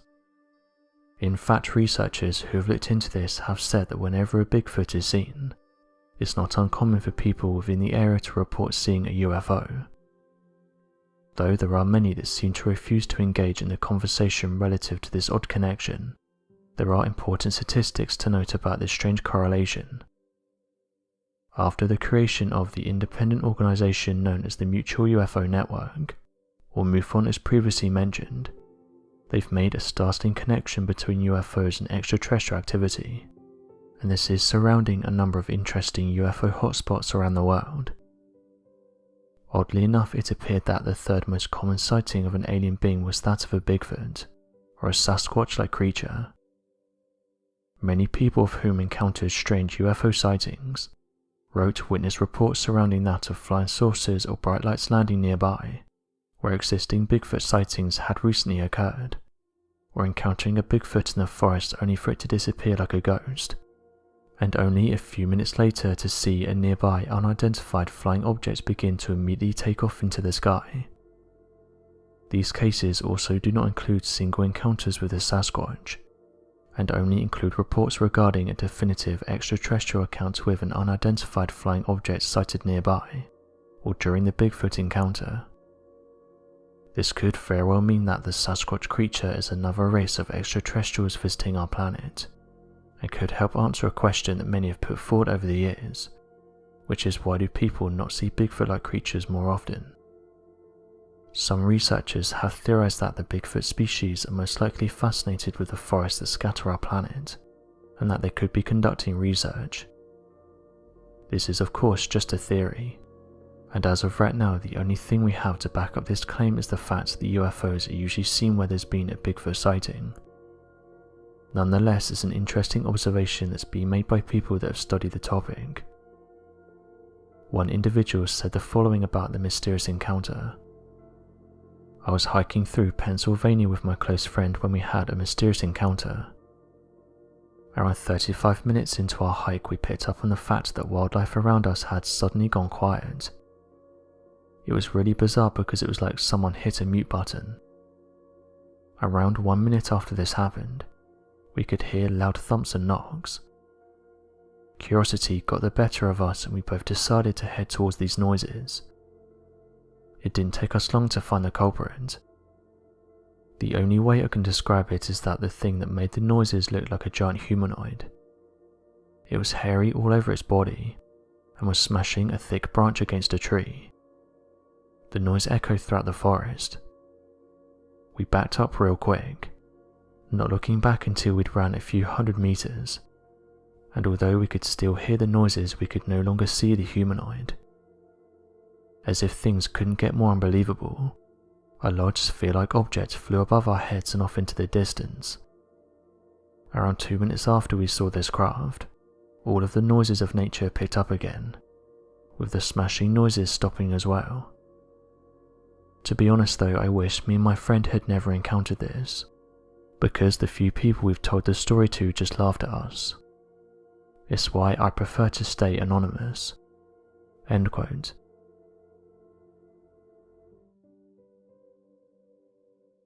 Recently, Mars has been featured a lot in the mainstream media, and this is because big space companies hope to put humans on the red planet within the next few years.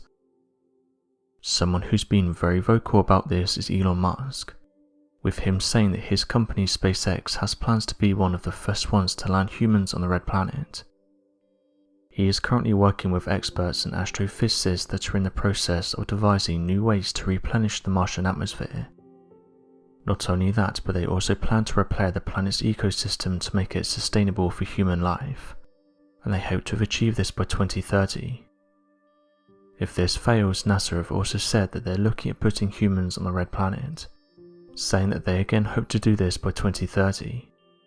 But some of these dates have been pushed back with everything that's currently going on in the world, with NASA saying it's important that everything is understood about this mission before we just jump in. Government officials were noted as saying that American astronauts will walk on the moon again before the end of 2024 by any means necessary, and that they hope to set up bases on the moon and use it as a kind of halfway point, and then from there launching onto Mars.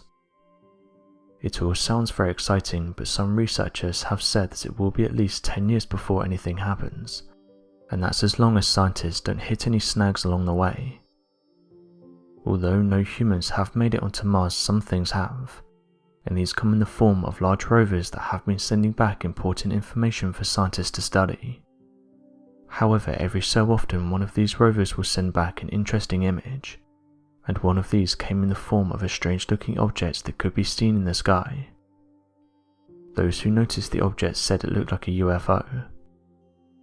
Now, before we carry on, NASA and other officials have said that UFOs are not real, and that they can be explained using everyday things, like smudges on cameras, space debris and pareidolia.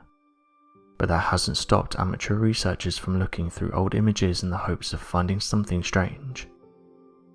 Those who have seen this object have said it resembles a disc, one of the most commonly reported UFOs. In recent years, people have been more open-minded about the topic of unidentified flying objects, saying that even government officials are now joining in on the discussion. As of right now, space agencies haven't released any information, and if anything have disagreed with government's opinions, saying that they've never seen anything that resembles a UFO. But amateur researchers have said that these comments are hard to believe when there's so much proof out there. Interestingly, this isn't the first time that a strange photograph has been taken on the Martian surface. NASA uploaded this photograph to their website and said the following. This image was taken by Front Hazard Avoidance Camera Front HazCam, and this was on board NASA's Mars rover Curiosity on Solar Day 2662, taken on the dates 2020-02-01. However, it's the anomaly in the left-hand corner that's caught people's attention. You can see what appears to be a black sphere-shaped object hovering in the sky, causing some to suggest that this anomaly is an unidentified flying object. As of right now, we don't have much information to go by, but images like these start interesting conversations about life possibly being on other planets. This isn't the only claim of there being alleged life on Mars. Perhaps one of the more well-known photographs allegedly showing something mysterious on the red planet is that of the Mars rat. The photograph depicting an alleged rodent was named the Mars rat, and the internet went wild with theories as to why the creature was there in the first place. It was picked up by UFO researchers a few years back, and they suggested that the animal was placed on the Martian surface in order to see the effects the planet has on live animals. However, Joy Crisp, who was the Curiosity's deputy project scientist of NASA's Jet Propulsion Laboratory at the time, said the following. Clearly it results from things like wind erosion and mechanical abrasion, and breakdown chemical weathering on the rocks. This is why they get these weird shapes. End quote. Although the idea of going to Mars sounds exciting, there's many people who have spoken out about these missions, saying that it's going to cost us billions of dollars to do this, and when we're there we'll have to completely change Mars's environment so it's livable for humans. People criticize these actions, saying there's still a lot of work to be done here on Earth, and those billions of dollars that are being spent on these missions could go towards helping a lot of people. Whether you believe in some of the things that scientists have said, there's no denying that within the last 20 years alone we've depleted many things, whether that's general space on our planet or the consumption of animals. There's currently around 7.6 billion people in the world right now, and when you compare that to just 20 years ago, it's estimated there were 5.8 billion people. It's an interesting argument, and perhaps this is the way that officials are going to deal with this, by sending humans to Mars. The more we've studied Mars, the more we've learned about its various changes over the years. For example, many years ago scientists said that Mars would have been uninhabitable, but researchers showed us that at one point in time Mars would have had conditions suitable for life. This is evident in water flow that can be seen on the surface of Mars. NASA's scientists have said there's over 100 billion planets in the Milky Way galaxy alone. There's hundreds of billions of galaxies all teeming with millions or billions of planets. This makes the likelihood of there being life in our universe very high. This is why NASA and other space agencies are now making it their goal to visit various systems in the hopes of finding life. It's likely it will happen. The question is when and how long it will take. For all we know, there could be life only a couple of million miles away, where it could be hundreds of billions of miles away, and when you're talking about space, billions of miles is a very small distance. As technology has continued to grow, we find that there are very few lost unexplored frontiers. Satellite imaging has helped to locate all of the lands on our planet, and has helped researchers peer deep into the oceans. Due to recent advancements, we've even been able to see what's hiding underneath dense jungles. This has in turn allowed us to uncover a wide number of impossible to explain artifacts in hidden cities. However, it appears that despite all of our technology, the deep forests of the world prevent many from exploring these areas further, and has meant that amateur researchers have made their way into these areas with the hopes of making their own discoveries. There's no shortage of mysterious photos. Due to social media, many of these photographs have been shared online, causing some to take it upon themselves to investigate them further. However, many of these remain unexplained as more information can't be gathered. One interesting photograph that's made the rounds on social media is this one, and it shows a strange man in the background of a woman's photo. The picture usually gets shared to paranormal groups on Facebook, asking if anyone can reveal more information about the photograph. In it, we can see a woman taking a photograph of herself out in the middle of some woods. However, in the background you can see a tall man looking directly at her.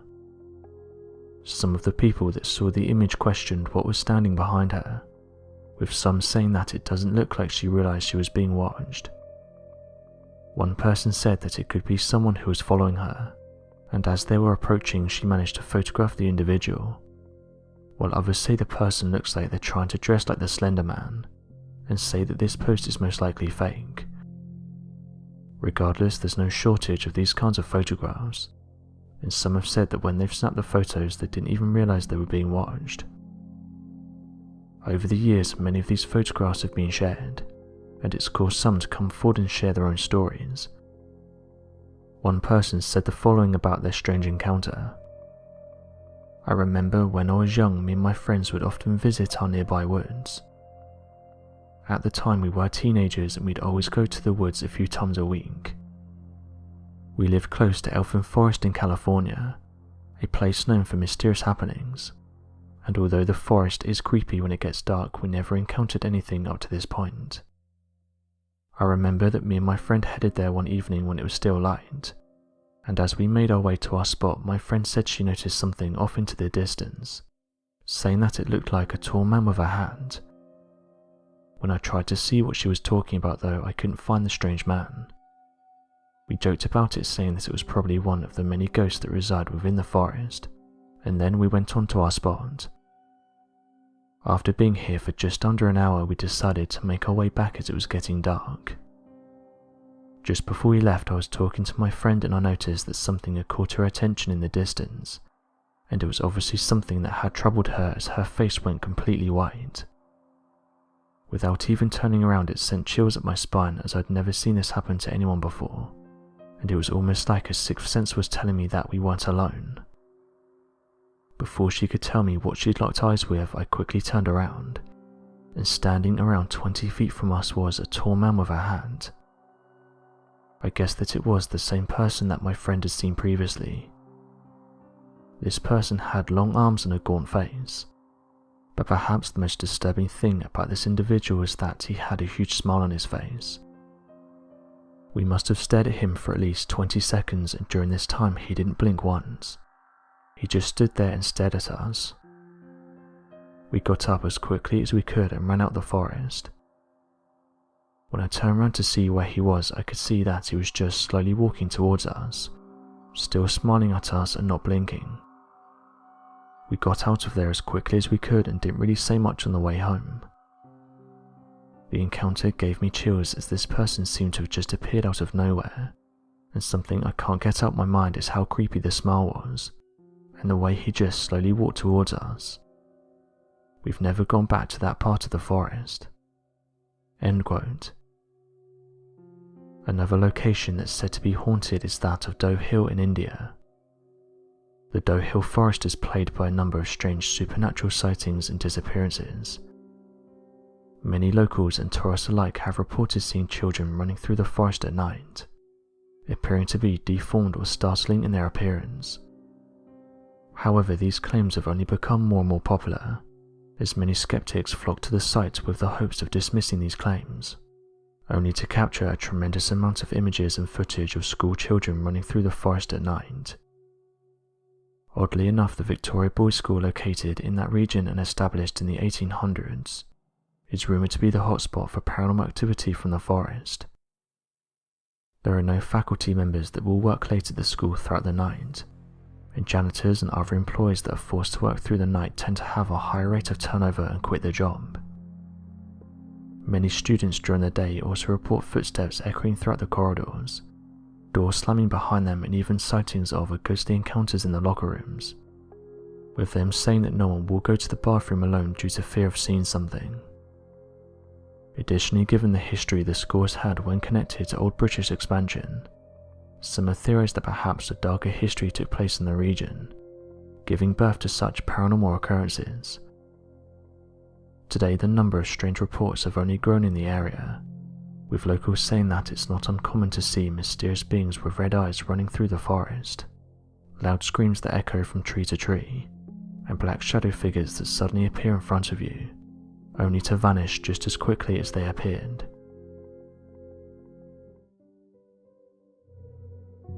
Ever since the experiences seen on the night of the Silver Bridge collapse in the state of West Virginia, which is located in the small town of Point Pleasant, many had often believed that the Mothman creature had been at the epicenter of the strange occurrence. In fact, in countless witness accounts, it appears that the collapse of the Silver Bridge had been predicted by many of whom encountered the Mothman, saying that this creature was actually trying to stop the event from ever occurring. Since then, various eyewitnesses have come forward with their stories of the Mothman, saying that although it's not often seen, every so often someone will encounter it. This is exactly what happened when a woman posted her photograph online, asking for help identifying what it was she had captured. People that saw the image immediately pointed out the similarities with the Mothman. She said the following: "My name is Mrs. Smiley. On December 22nd at 7 AM, I was in my backyard and I felt something looking at me, so I looked up and saw a silvery luminous object. I thought it was a craft of some kind. It was fast. I was only able to take one photograph of it. When I zoomed in, this is what I saw. Has anyone seen anything like this? It was the size of a small plane and was high in the sky. However, it wasn't a plane." End quote.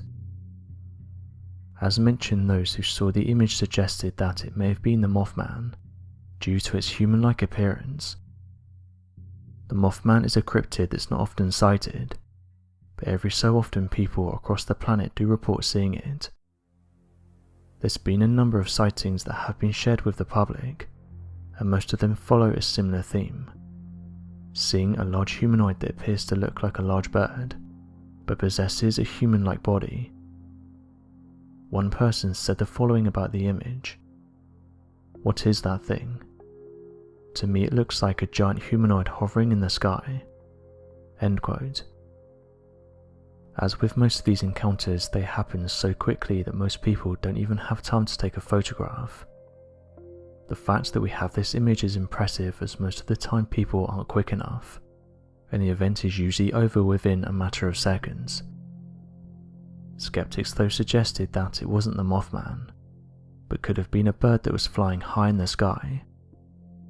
As some pointed out though, the wings don't look like that of a bird's, and the eyewitness said this thing was the size of a small plane.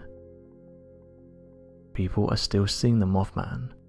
In fact, locals in Mexico began reporting strange sightings of an unexplainable creature that fit the descriptions of the Mothman entity.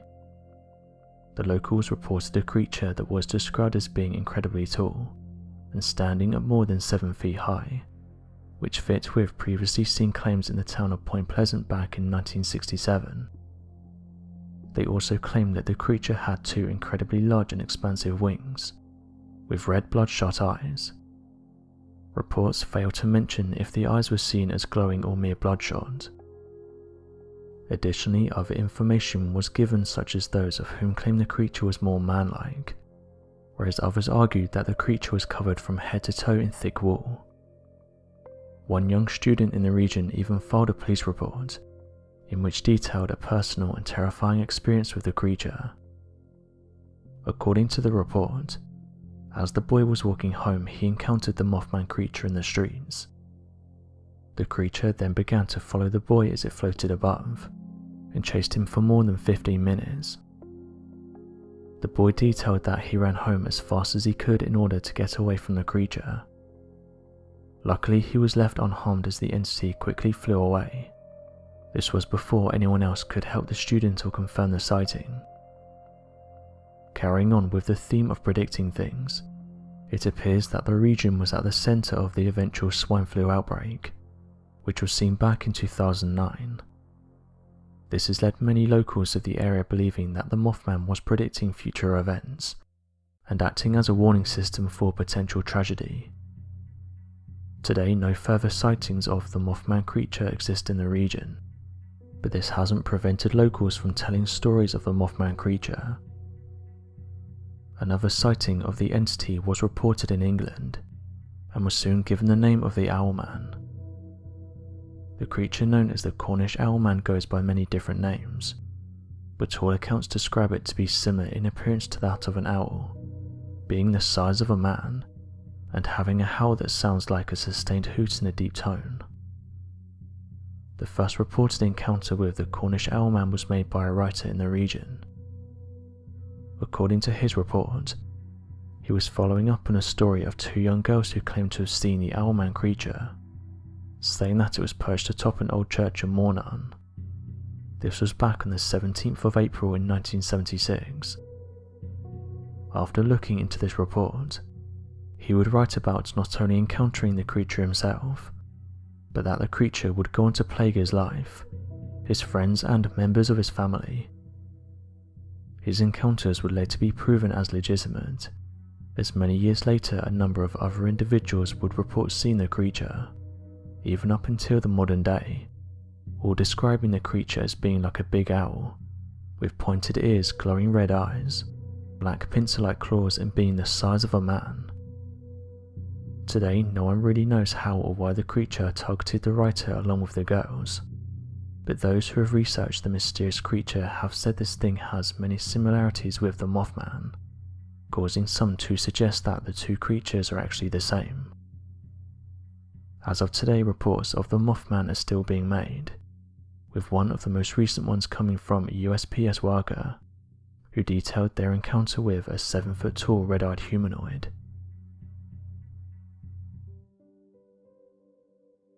For eons, ancient man would have looked up to the sky and wondered what was up there. Fast forward to the modern day, and various missions have been carried out by different space agencies, helping us to understand our place in the universe. Although it's fair to say we know very little about the universe and the space around us, astronomers and scientists have done a great job at mapping certain areas.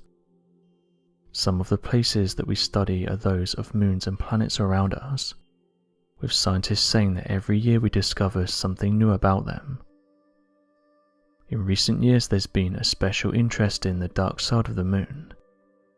This popular term refers to the fact that the same physical half of the moon is always facing Earth, which in turn means that there's a dark side.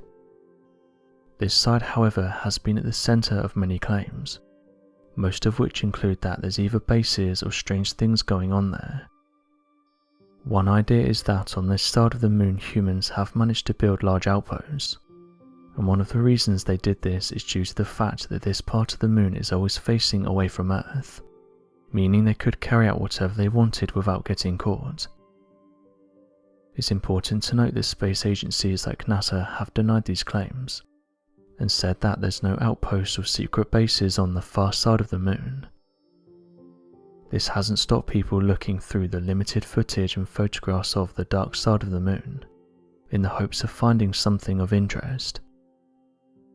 I was sent this image by someone a while back. They said they were looking through old images of the moon, some of which included the dark side, and said that they noticed a strange object in one of them. They said that the image stood out because it clearly shows what looks like a large triangle object. further saying that whatever this thing is, it appears to be hovering above the moon, as a shadow can be seen being casted. The woman said the following: "I am a member of the Australian UFO Society, and a few people said that I spotted something interesting. Most of the time these types of objects can be seen embedded within the moon rock, and these can be hard to make out. But in my opinion, this photograph shows something large hovering above the moon. I have no idea what it is, but I thought I'd share it." End quote. This isn't the first time that strange objects have been seen close to our moon. In fact, during some of the Apollo missions, online users have said that when you zoom into the backdrop of space, you're able to see several unidentified flying objects in the background, almost as if they're watching the astronauts on the moon, with some users saying that the images are kind of eerie. It's these types of photographs that have caused some to think that the moon is a hotspot for unidentified flying objects. NASA have said that these are nothing of interest, and that when these images are taken they sometimes get distorted or show anomalies, and that these can sometimes look like UFOs. Although NASA have said that some of them are impressive, they've said that no further comments should be made about them as they show nothing of interest. As you can imagine though, not everyone believes this, with some UFO researchers saying that something is happening on the moon that we're not being told about. Another interesting story involving the dark side of the moon is that of Carl Wolf. Former US Air Force Sergeant Carl Wolf is perhaps best known for saying that he saw photographs of a base on the moon. Carl worked at Tactical Air Force Command at Langley Air Force Base in Virginia during the 1960s, and is thought to have been involved in projects that were classified. He was recently involved in a bike crash from which he didn't survive. Carl had made the incredible claims back in 2001, and stated that the photographs he saw proved that extraterrestrial structures were on the far side of the moon. Going back, he worked as a photograph surveillance technician. This meant he worked with the machines that process video footage. He claims, however, on one particular occasion he was asked to review some photographs. When he looked, he could see they were taken during a recent lunar mission. While there, another employee asked him to take a look at another photograph. These were the ones that showed a mysterious base on the moon. Carl said the following about the incident. He pulled out one of these mosaics and showed this base which had geometric shapes. There were towers, there were spherical buildings. There were very tall towers and things that looked like radar dishes, but they were very large structures. End quote. After seeing these photographs, he thought that the discovery was going to be featured on the news. However, he soon realized the news never broke. He then thought the discovery had been covered up. Wolf said on one occasion he was taken into a darkroom, where they put together images to create mosaics. He said the following: "They were doing 35mm strips of film at the time, which were then assembled into 18.5 by 11 mosaics. Those strips were from successive passes around the moon, and they would build up a photograph. We walked over to one side of the lab and he said, 'By the way, we've discovered a base on the back side of the moon.' At that point I became terrified, thinking to myself that if anybody walks in the room I'd know we'd be in jeopardy, because he's given me information he shouldn't. Then he pulled out one of these mosaics and showed me this base which had geometric shapes." End quote. As of right now, NASA have denied that any of these claims are true, saying that they are honest about every photograph that's taken, and that people are looking too deep into these images.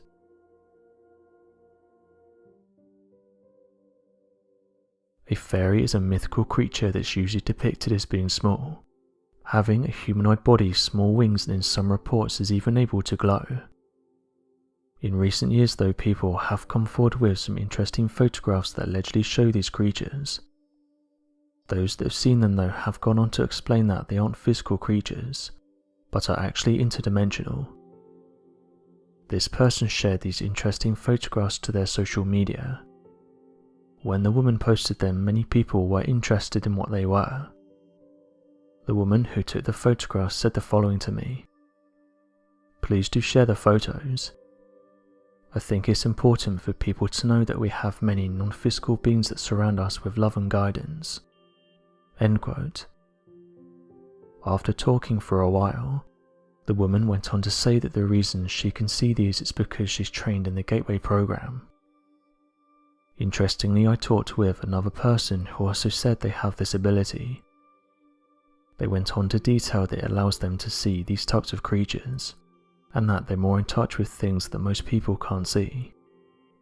They said the following: "After training myself, I've been able to see where these things are. I've pointed them out to friends and family and they've said they can't see anything. However, when I take photographs of them, they show up on the images. I'm not sure why this is. Perhaps cameras are able to pick up on things that the human eye can't. I've been training myself for many years now, and it's definitely something that everyday people can't do. It allows you to see some of the incredible things around us. Most importantly though, this thing is real, and if trained properly, many people can do it." End quote. When you hear about these kinds of things, it can be easy to dismiss them, but the Central Intelligence Agency have shown that they're very much interested in individuals who are able to do these kinds of things. For those unaware, a recently declassified document was released that showed an interesting government experiment. It surrounds the training of psychic soldiers and enhancements to the brain known as the Gateway Process Experience Experiments. The declassified document, titled Analysis and Assessment of Gateway Process, seems to be a written memo between a US Army researcher at the CIA and sent to a US Army operational commander located out of Fort Meade. The subject of the memo seems to have been the analysis surrounding the legitimacy of the Gateway Process study. Most likely the US government was unaware of what the Gateway Process really entailed, and so sent an independent researcher to the experimentation areas to undergo the process and learn if there was any legitimacy to the study in the first place for continued funding. The document then goes into the breakdown of what the Gateway Process holds, with the first explanation from the researcher being in regards to the human body's natural frequency of the brain and the frequency following response. According to the study, a form of enlightenment can be triggered in a person's mind when both hemispheres of the brain begin operating at the same frequency, allowing them to communicate without any form of distraction and leading to a heightened state of focus. Although it requires a number of different techniques to reach this state, the main contributing factor in the study was a device that relied on the human's body's natural frequency following response. Additional techniques for reaching the syncing of the hemispheres included assisted hypnosis from a psychologist, as well as techniques that match transcendental meditation practices, with a note stating that gurus who have practiced this meditation practice for 20 years have the ability to reach a hemisphere sync for up to 15 minutes at a time without any form of assistance. According to the document, this training lasts around 7 days before a person is capable of reaching a hemisphere sync, and is capable of furthering the study with tasks related in skill to the Gateway Process Experience techniques. The researcher writing the document then notes that this is typically where the training and ability of most of the subjects end up, and that less than 5% of the participants are able to move past these skills and into the realm of impossible to understand psychic abilities. The last and most advanced of all the focus states associated with the Gateway training program involves movements outside the boundaries of time and space, but with attention to discovering the future rather than the past. The individual who has achieved this state has reached a truly advanced level. The document then ends with the researcher stating that the Gateway Process experience should be provided to all members of the organization for heightened mental ability, and then goes on to suggest a 12-step plan as to how to provide the Gateway training to all members of the organization. Although the document fails to elaborate on the finding, the memo then states that the training could open up members of the gateway process to be attacked by intelligent energy beings if the boundaries of time and space are continually surpassed. Stating in quotes, "Subjects must be intellectually prepared to react to possible encounters with intelligent non-corporeal energy forms when time-space boundaries are exceeded." The fact that the CIA have invested money into people who have this ability is interesting. Those who have practiced alternative theories and who have worked on their brain have said these things are doable. The document went on to say that individuals who have practiced this can be used to gather information from such entities and the universal consciousness.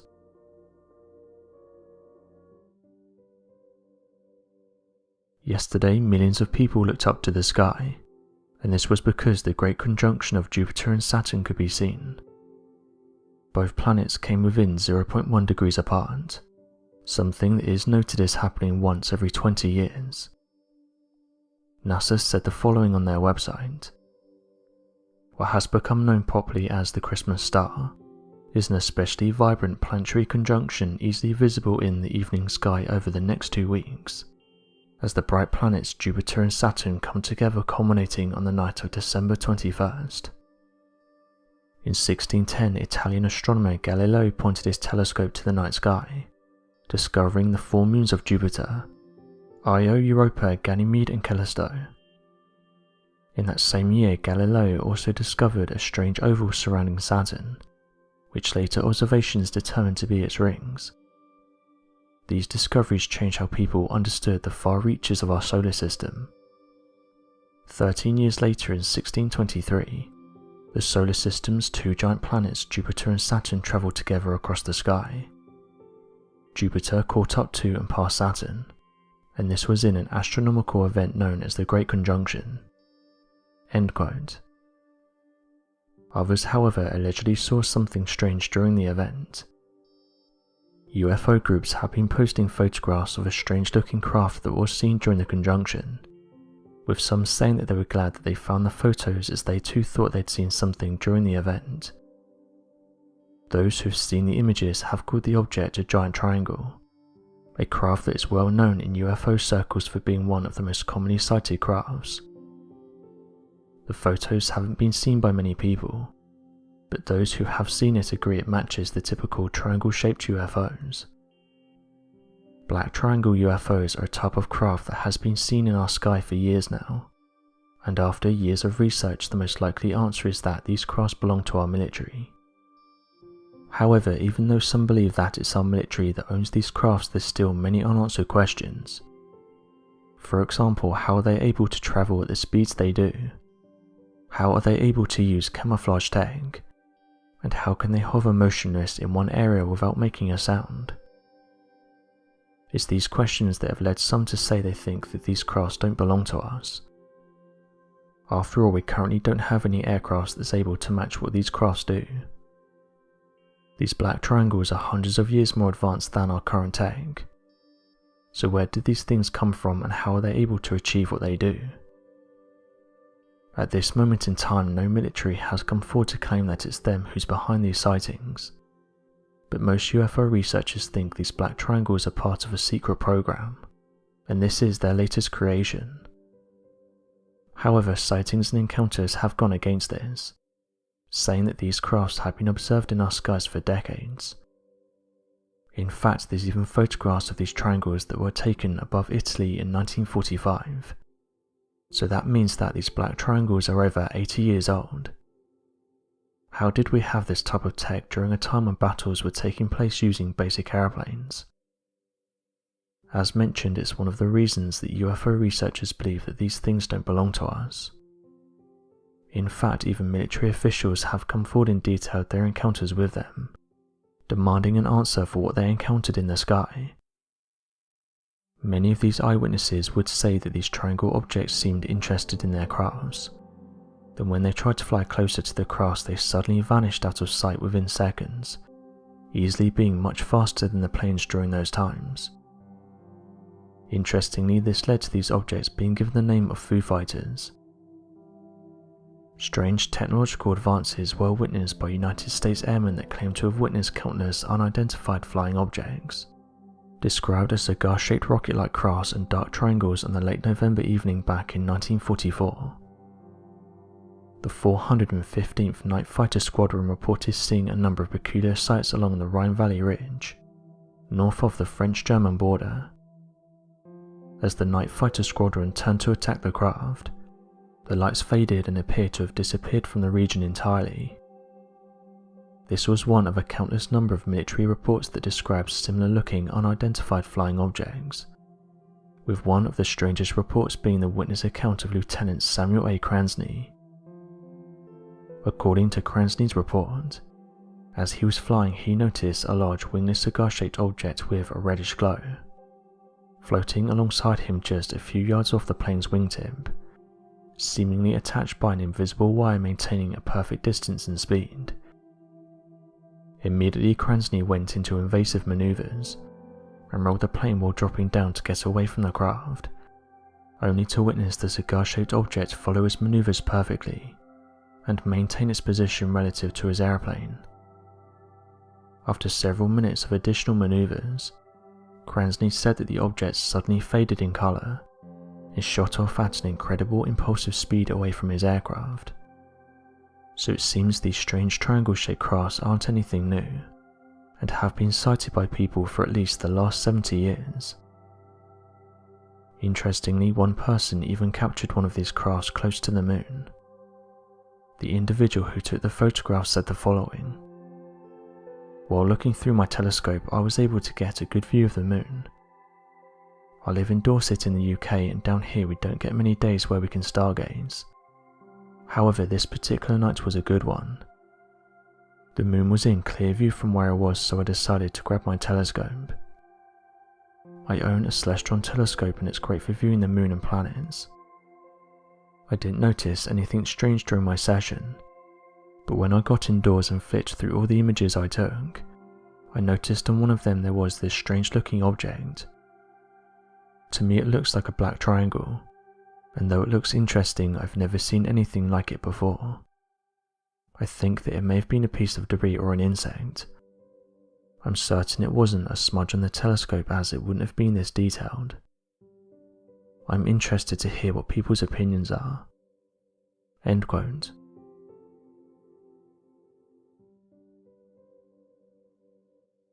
The International Space Station, or ISS, is a modern-day diplomatic marvel. Since the year 2000, it's been continuously inhabited by astronauts from countries all over the world, including Canada, Japan, France, Germany, and Italy. Recently though, scientists said they discovered a life form on the International Space Station that's not known to science. NASA, along with researchers from the United States and India, announced that after running various tests, they had discovered 4 new strains of bacteria living on the International Space Station, and 3 of these are unknown to science. The 4 strains were found from various places on the ISS, including an overhead panel, a table and a filter. After samples were sent back to Earth, the researchers started to conduct their tests, saying that once they got their results it told them these were soil bacteria. The scientists said it wasn't really a mystery as to why these new bacteria were found on the ISS, as astronauts over the years have conducted a variety of different tests, some of which include growing food. Scientists did conclude that these strains were unidentified species, and were soon given the name of IF7WB2T, IIF1SWB5, and IIF4SWB5. NASA's Jet Propulsion Laboratory said the following: "To grow plants in extreme places where resources are minimal, isolation of novel microbes that help to promote plant growth under stressful conditions is essential. The whole genome sequence assembly of these 3 ISS strains reported here will enable the comparative genomic characterization of ISS isolates with Earth's counterparts in further studies. This will further aid in the identification of genetic determinants that might potentially be responsible for promoting plant growth under microgravity conditions, and contribute to the development of self-sustainable plant crops for long-term space missions in future." End quote. The vastness of space has left it to be one of the last unexplored frontiers of the human race. With it has also come a wide number of strange and anomalous properties that even the most well-versed experts on the matter can't explain. When recruiting astronauts to begin a long-term scientific endeavour or missions into the zero-gravity nature of space, the National Aeronautics and Space Administration takes an incredible amount of variables into account to ensure the safety and longevity of the mission. For as long as research plans have continued over the many decades that astronauts have been tasked with conducting scientific missions in space, the continued research into the effects of isolation, zero gravity and the environment of the vacuum of the surrounding space on the human mind and body have been gathered to better understand exactly what it is the astronauts must endure. Astronauts have carried out many missions on the International Space Station. For example, going back a few years ago, researchers on board were able to find out that the changes of the gravity do more than just affect the astronauts on board the International Space Station. When the National Aeronautics and Space Administration conducted research regarding bacterial growth of salmonella in space, they found that for some strange reason the bacteria became far more dangerous after a spaceflight. Growing unrestricted in anti-gravity allowed the bacteria to become far more potent in nearly all regard, even when compared to lower doses to the same bacteria on Earth. Many other strains of bacteria and viruses also demonstrated this rather horrifying behaviour, and it has become mandatory and apparent that all astronauts must be completely scanned for any potential viruses and bacteria, to make sure that a new strain is not formed accidentally in the confines of the space station. This means that though there are efforts currently being handled and made by the private space agency, astronauts can very well be subjected to far more aggressive diseases and illnesses while aboard the International Space Station, as astronauts are constantly coming and going from the facility. The International Space Station is also home to a few mysteries. The primary operators of the International Space Station's two components are the United States and Russia. The ISS is manned by a crew of 6 astronauts, whose primary purpose is to conduct research. However, they're also in charge of maintaining the complex systems of the space station. According to NASA, over 230 hours of spacewalks, which is the term for leaving the space station in a spacesuit, have been conducted by astronauts since the year 2000, primarily for construction, maintenance and repair.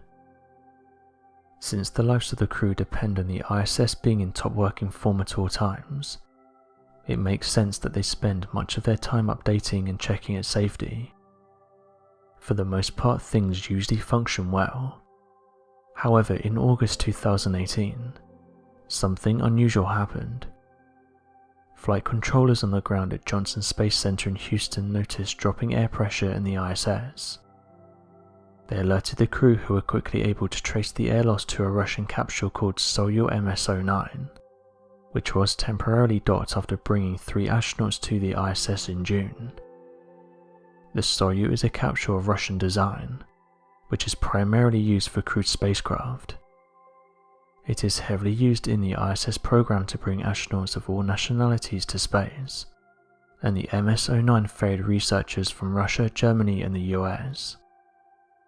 The Soyuz was designed in the 1960s, and capsules of this design have made over 140 flights. Any issue was rare. Upon closer inspection, this capsule was discovered to have a serious issue. A small 2mm hole was found to be the cause. It was quickly plugged with epoxy and tape, and the air pressure returned to normal. The astronauts were never in danger. However, there was a fair amount of concern. Where had the hole come from? Was it possible that micrometeoroids or other debris could punch holes in the ISS? It was extremely important to find out. The capsule was set to return to Earth in late December 2018. Before it was sent back, Russian cosmonauts went on an 8-hour spacewalk to investigate, and cut a small sample to send back to Earth for study. On Earth it was revealed that it was not a meteorite that had made the hole, but rather an ordinary drill. Whoever drilled the hole had even attempted to cover it up. Theories were suddenly put forward. Officials from the Russian space program even implied that it was some sort of sabotage. Unfortunately, no one has come forward and confessed to making the hole. One idea that was put forward was that an engineer on the ground did it, but this is up for debate. Until the person responsible confesses, we may never know whether or not the hole is truly a mistake or some kind of malicious act.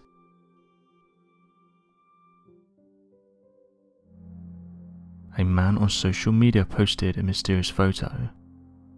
He said that a strange handprint appeared on his wall, and no matter how hard he tries it doesn't come off. He also notes that there's a couple of partial handprints below it. The individual goes on to say that he's seen many unidentified flying objects throughout his life, and that he's even been in contact with these beings. He says that this handprint is definitely not human, and when he's tried to line his hand up with it, it doesn't match, saying that the fingers are almost 2 inches longer than that of a human's.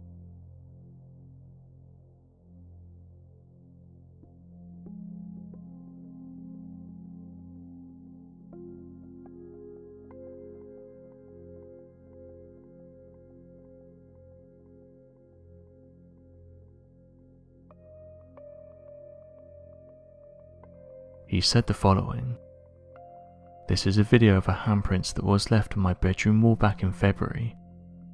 It only appears under certain lighting conditions, and it isn't a smudge. I can't wipe it away. I tried to demonstrate both qualities in this video. There are also a couple of partial prints in the lower left. The proportions of the hand are very narrow, but what really struck me is that the thumb is out of position. I can't align my thumb in the same position as the thumb in the print.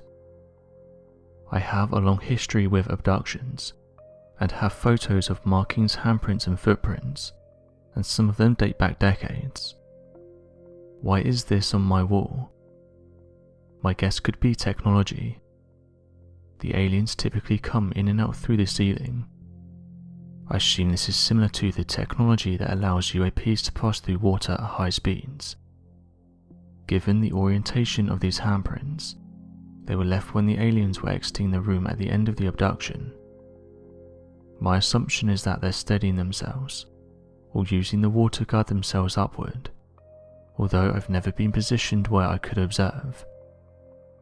The partial prints are low enough that they were possibly the first place their hands contacted. My guess is that their hands exude an enzyme, or are coated with an applied substance, which I'm particularly sensitive to. I have a photo where it irritated my skin and left a partial handprint on my chest, which I'll try to add to the comments. My guess is that's why a handprint only appears under certain light and can't be wiped away. Rather than dirt or something leaving a mark, the assumed enzyme interacted with the paint. I've been silent about my experiences, which date back to my early childhood, but with the growing acceptance of UAPs, it seemed like the time to begin to share." End quote. People in the comment section were interested in the handprint and asked various questions, to which the poster responded with the following. There were some excellent questions raised about the handprint video, some of which could be categorized as, you or some other human could have made them. At first I wasn't sure how to compare my handprint with the handprint that was left on the wall. Then I came up with the idea of using olive oil and a printer to make my own handprint. To get a clean print of my hand, I had to use exactly the right amount of olive oil and press on my right hand with my left, mostly around the pinky and the pinky side of the palm. If I didn't press, there were gaps left on the paper where my finger and palm didn't touch. Once that was accomplished, I put the photographs side by side and began comparing them. Apologies for the less than sharp photo of the handprint on the wall. The readability of the measuring tape should give you an indication as to the amount of blur. This is due entirely to the fact that the handprint disappears except in low light. If I use a supplemental light source, such as what I did when I was photographing my own handprint, or turn on the overhead light, the handprint on the wall disappears. I demonstrated this in the video. Once again, I'm not trying to convince anyone, I'm simply sharing in the interest of disclosure. Observation 1. The handprints are of different sizes. The handprint on the wall is approximately 9.5 inches, from the tip of the middle finger to the base of the palm. By comparison, my hand is approximately 7.25 inches, from the tip of the middle finger to the base of the palm. If you use your own ruler to compare the size of your own hand, the handprint on the wall is unsettlingly large. Observation 2. The handprints are proportioned differently. The fingers of the handprints on the wall are at least 5 inches long, making up slightly more than 50% of the entire 9.5 inch hand length. By comparison, the fingers of my handprint are approximately 3.25 inches, which is less than 50% of the entire 7.25 inch hand length. Observation 3. The handprints are shaped differently. The base of my palm is significantly wider when compared to the width of my fingers. By comparison, the base of the palm of the handprint on the wall is roughly the same width as the fingers. Observation 4. The handprints have different thumbs. The thumb of the handprint on the wall is parallel to the fingers. My thumb naturally arcs outward from my hand. Additionally, the thumb of the handprint on the wall overlaps the boundary line between fingers and palm. It's impossible for me to move my thumb into this position. Observation 5. Only one of the handprints appears to have knuckles. My fingers naturally deviate at each knuckle. There is no such deviation on the handprint on the wall. The fingers of the handprint on the wall appear to be uniform in width from tip to base. Observation 6. Different finger anatomy.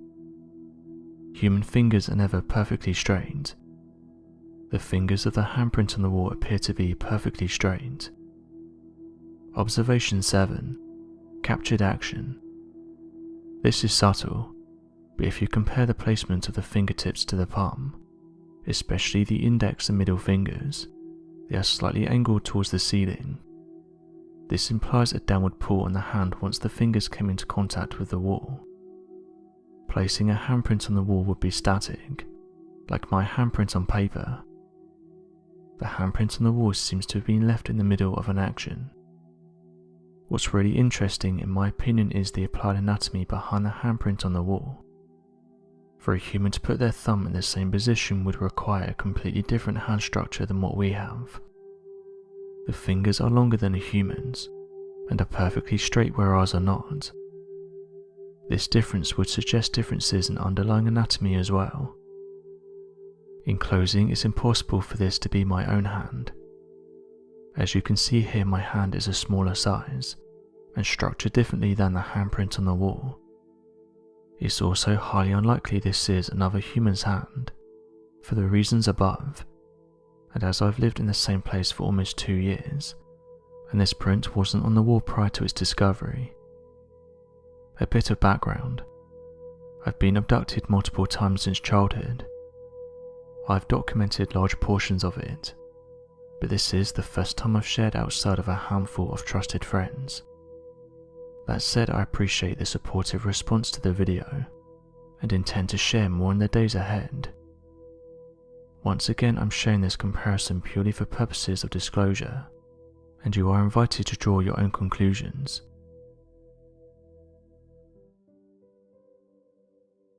Earth's only natural satellite is the Moon. It's likely that ancient humans would have looked up to the cosmos with awe, and we have evidence that they tried to understand it. Scientific advances have helped us to better understand the planet we live on, and also the space around us. The Moon is one place that's of particular interest, and every year scientists and researchers are making new discoveries, showing us how little we know about the Moon. Although countless detailed photographs have been taken of our Moon, Some of the most interesting ones are those that depict strange things, and these have caused a variety of different theories to be put forward in order to explain them. One of the most recent ones to do the rounds is this one, that shows what looks like a mysterious object close to the moon. As with most of these types of photographs, details are sketchy. Some say this is an old NASA photo, while others say it was recently taken by an amateur astronomer. Regardless, the interesting thing about this photograph is the odd-looking object seen just above the surface. One of the first places the image showed up was a Mexican group that investigates strange phenomena. One of the commenters said the following: "What are we seeing here? This large object seems to be casting a shadow on the moon. Is there any more information about this?" While another person said this: "This is an incredible capture, and clearly shows something huge. This is one of the most interesting photographs I've seen that shows something strange close to our moon. Who knows what this thing is?" One person even suggested that the object may have been a cloud of dust, and that it was created by a meteor that made contact with the moon. NASA said the following about this on their website: "The moon experiences a heavy bombardment of small meteorites that models had predicted. This is according to new observations from NASA's Lunar Reconnaissance Orbiter spacecraft. The result implies that lunar surface features thought to be young because they have relatively few impact craters, maybe even younger than previous estimates. The finding also implies that equipment placed on the moon for long durations, such as lunar bases, may have to be made sturdier. While a direct hit from a meteorite is still unlikely, a more intense rain of secondary debris thrown out by nearby impacts may pose a risk to the surface assets." End quote.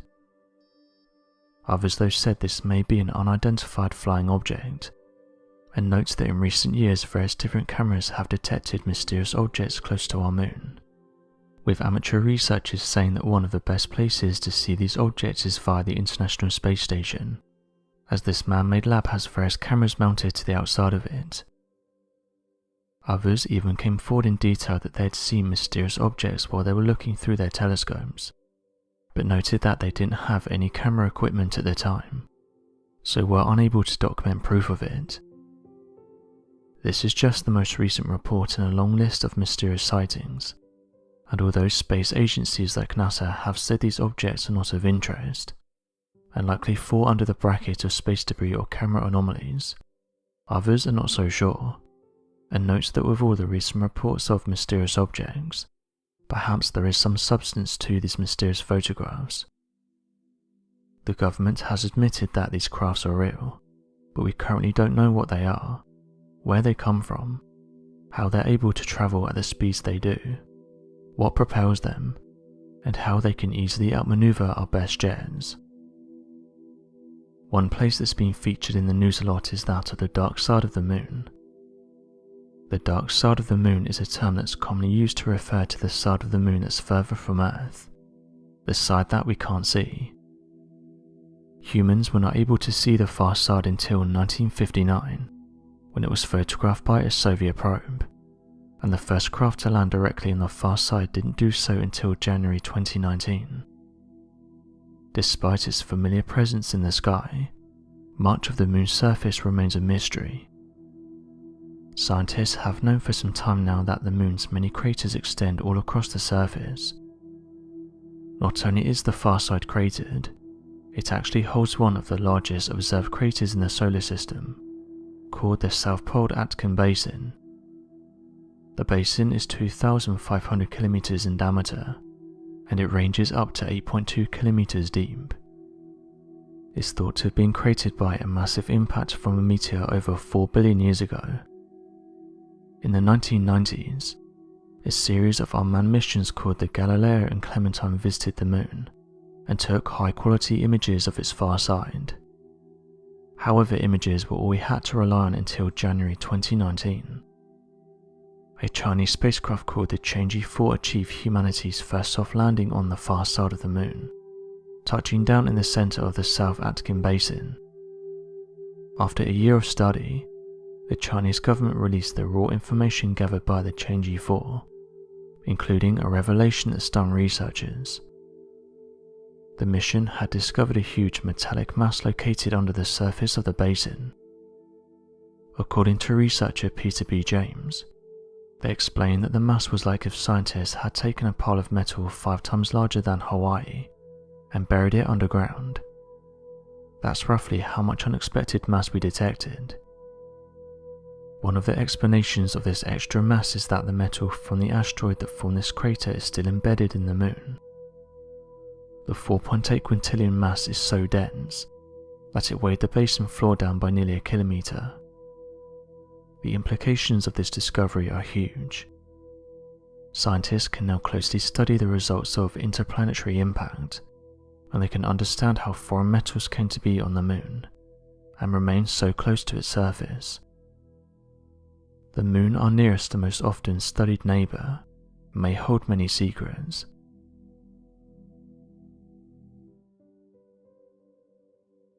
The human brain is an absolute extravagant mechanism that humanity is still struggling to understand even in the modern era. When we look at the makeup of our mind, we don't see anything out of the ordinary. Seemingly made out of simple fats and waters, for eons it appeared to be a rather unimportant organ to human beings.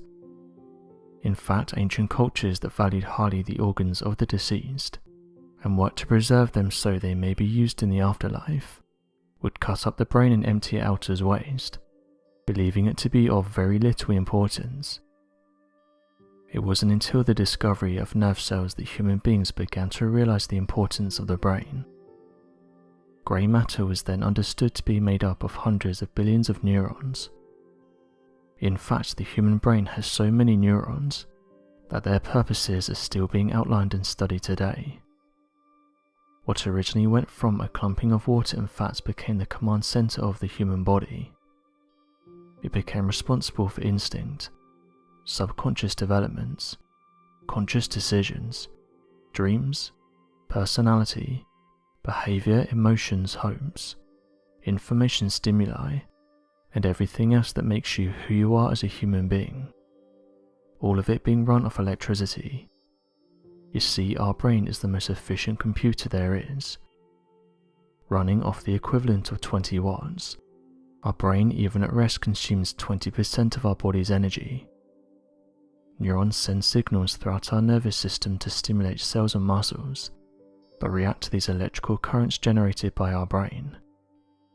In fact, neurons are merely organic wires that help to transmit these energies throughout the framework of the human body, using the nervous system as a highway to deliver information data to different organs and cells.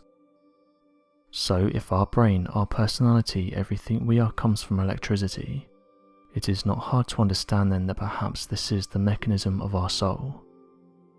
Perhaps there are still supernatural secrets yet to be discovered in the design of our mind. So let us assume then that this is electricity. This energy when we depart is what persists. As we know, due to the laws of conservation of energy, energy can neither be created nor destroyed. It will always persist. 2 leading scientists have come forward and said that the human brain is a biological computer, and the consciousness of a human being is a program that runs by the brain's computer. It's believed that within the human brain there resides around 86 billion brain cells.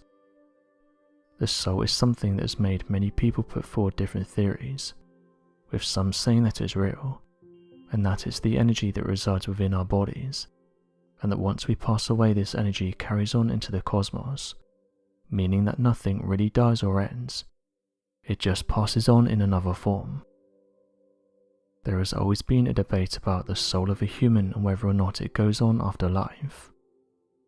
There are those that believe that your soul is what's actually keeping you alive, while others suggest the soul is nothing. However, recently researchers think they found a new truth about the soul. They've put forward the theory that the soul doesn't die, it goes back into the universe. Dr. Stuart Hameroff, who is a physicist, and Sir Roger Penrose, a mathematical physicist at Oxford University, have been working on the quantum theory of consciousness. Both of them suggest that the soul of a person is in the microtubules of the brain cells. It sounds confusing, but the doctors think the human brain is just like a biological computer, and the consciousness we experience is run by the computer inside the brain. This means it will continue to exist after the human is gone. Both of them suggest that what humans think of consciousness is the result of the effects of the quantum gravity that is situated in the microtubules. The doctors said that when the heart of a person stops beating, the blood then starts flowing around the body. In return, the microtubules inside the brain begin to lose the quantum state. However, the quantum information that is in the microtubules does not get destroyed. Instead, it gets distributed into the universe. This could mean that after our death, our memories will enter the universe and carry on. Scientists have stated that humans may never be able to understand the universe. No one truly knows what happens when we pass. Many theories have been put forward, but humans will only know the truth when we experience it. Many of us have a natural fear of this. This may be due to the fact that we associate it with pain. But if this theory is correct, it could mean that life on Earth is just the beginning. Recently, a neuroscientist has identified a previously unknown part of the brain. Not only that, but it appears to be unique to humans. This discovery was made by Professor George Paxions from Neuroscience Research Australia. This new region is called endarestiform nucleus. The professor has a theory that it existed decades ago, but has only been able to recently confirm it due to advances in medical imaging. However, the researchers are not entirely sure what this new region does, and so far it remains a mystery. The professor said the following: "The endarestiform nucleus is intriguing, because it seems to be absent in certain monkey species and other animals that we've studied. This region could be what makes humans unique besides our larger brain size. It's discoveries like these that show us that the human body is still somewhat of a mystery. Every year, scientists and researchers are making new discoveries, helping us to better understand not only our own bodies, but also the hidden things inside it, what they can do and how they can help us on a daily basis. One thing is for certain though, and that's that the human brain is very complex, and there's still many questions waiting to be answered."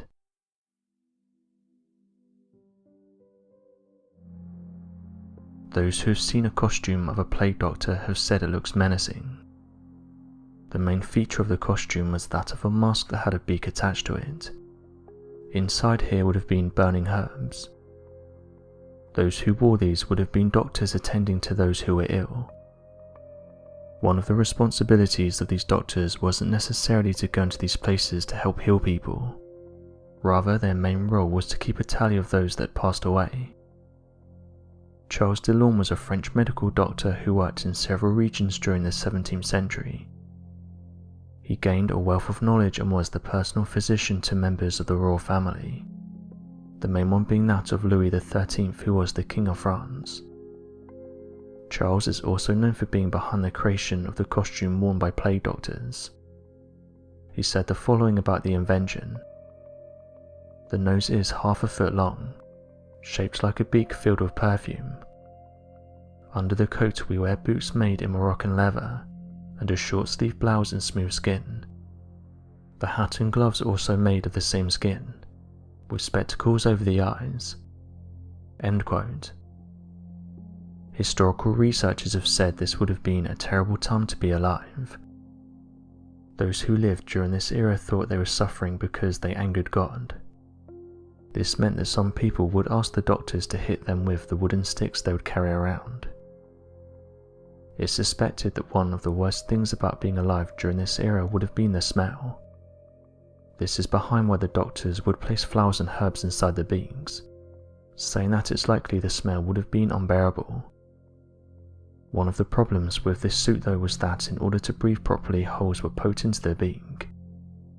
Although this meant that an airflow was created, it also meant that the doctors were not protecting themselves. This led to the majority of them catching the plague and passing away shortly after. The doctor's uniform has become a staple from this era, but now police have said they're on the lookout for one of these doctors.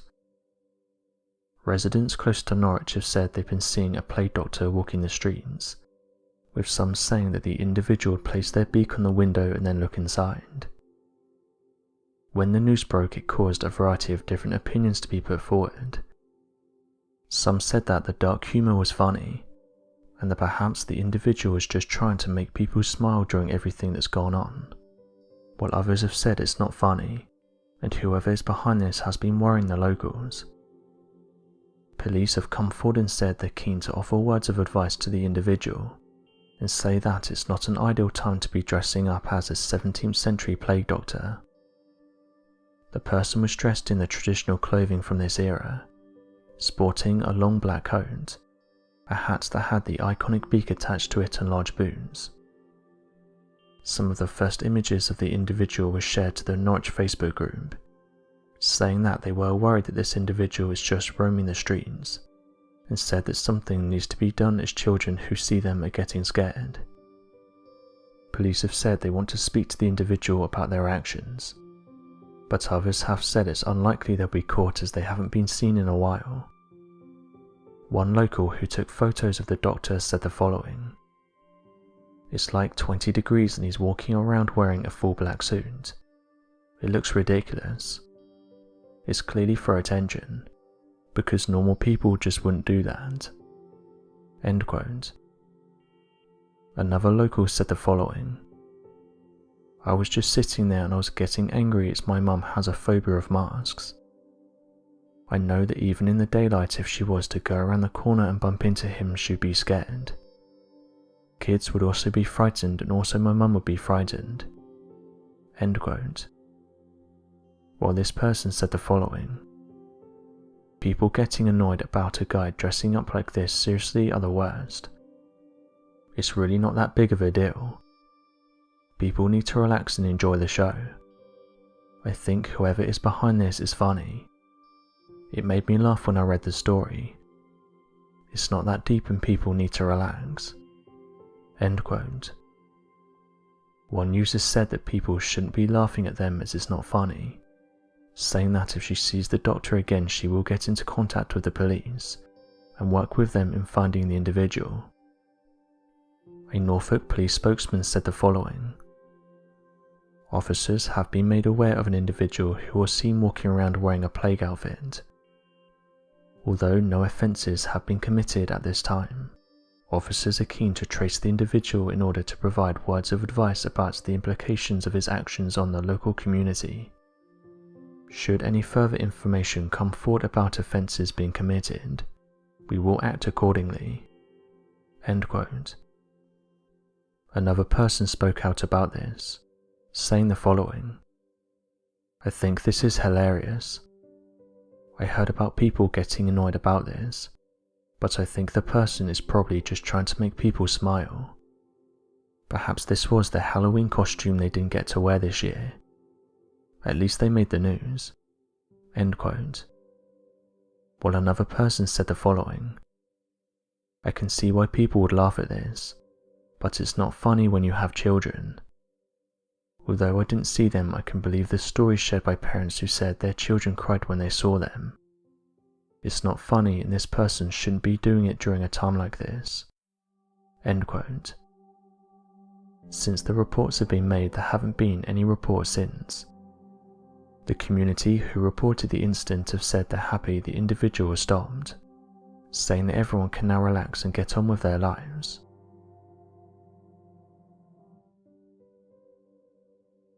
All across the world, regardless of the difference in culture or geography, there appears to be tales of ancient dragons having once roamed the land in nearly every nation. This could very well be evidence of the large serpent-like creatures having once existed all across the world, only to be driven to extinction by native populations. One recent photograph that's been making the rounds on crypto pages is this one. Not much information can be found about the image, but it's said that a man discovered this strange skull deep inside a cave in Romania. He said that littered all around the skull was what appeared to be large bones, but wanting to get out of there, he quickly grabbed the skull and left. After posting photographs of the skull on social media, many people were skeptical about the discovery. One of the interesting things about this discovery is that it does look genuine, with one person saying the following: "Every year we are discovering new species of animals that went extinct millions of years ago. There's certainly no shortage of dragon stories, and what's odd is that these were shared by people who lived in different countries and wouldn't have had contact. The Chinese dragon and the European dragon are perhaps some of the more well-known ones, so who's to say that these legends and tales aren't based on facts?" End quote. Scientists though have said that as of today we have found no proof of dragons existing, and that the most likely answer is that people of the past were confusing other animals for dragons. For example, going back many years ago, it was suggested that you could occasionally find the tip of a dragon's tongue on the beach. This caused people to start going on beaches for the sole purpose of trying to find a dragon's tongue tip. It turned out though that what people were picking up were actually ancient megalodon teeth, a huge ancient shark that would have been the apex predator of the oceans during its time, as it is estimated this giant grew between 50 and 65 feet and had a bite force stronger than Tyrannosaurus rex.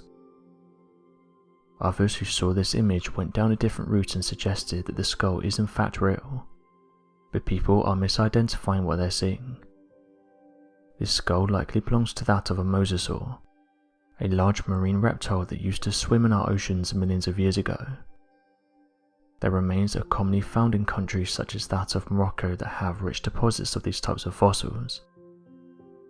What most likely happened here is that this is partly a real skull, and then someone had restored the rest of it to bring it back to life. It's interesting to see these restorations, and although this one might not be 100% anatomically correct, you can see how someone hundreds or thousands of years ago could confuse this for a dragon. Regardless, there's no shortage of dragon stories that have been shared in recent years. One of the strangest mysteries found across England is that of the legends surrounding the existence of a number of water dragons, believed to have been located around Sussex, referred to only as the Knuckers. The Knuckers were rumoured to have lived in small ponds and lakes known as Knucker Holes, and were supposedly responsible for the destruction of smaller villages, the disappearance of individuals, devouring and tearing apart livestock, and infesting areas across England. This led to a number of local kings devising ways to have the dragons slain and completely eradicated in population, by using knights as hunters to hunt down and slay the creatures in different reported villages and nearby bodies of water. A number of legends have formed from these supposed knuckers, and different variations in how the dragons were slain or outwitted have become popular folklore across smaller villages in England, leaving credence to the legends regardless of where they derive from. This has left many wondering if it was truly a larger species of megafauna capable of being portrayed as a dragon, that lived in and around England infesting certain villages. Many researchers point to large day lizards such as that of the Komodo dragon, of whom have ancestral megafauna cousins that commonly fit the description of the knuckers, and would have had their natural habitats in ponds and other bodies of water. These species would also have a very small population, given that their ancestral cousin, the Komodo dragon, is capable of generating offspring from just a single member of the species. However, as many have pointed out, England is not known to have any creatures that would match the knuckers. Others then have suggested that the story is a hoax, but one of the issues with this statement is that we have a tombstone as proof that something happened. Following mysteries surrounding the legends of the knuckers and other dragon-like stories across England, the rumours surrounding the Slayer slab continues to be one of the centre of stories of folklore surrounding that of a knight slaying the last knucker found in England. According to the story, the King of Sussex believed that the knuckers living nearby their collection of villages was becoming far too powerful for any man to defeat.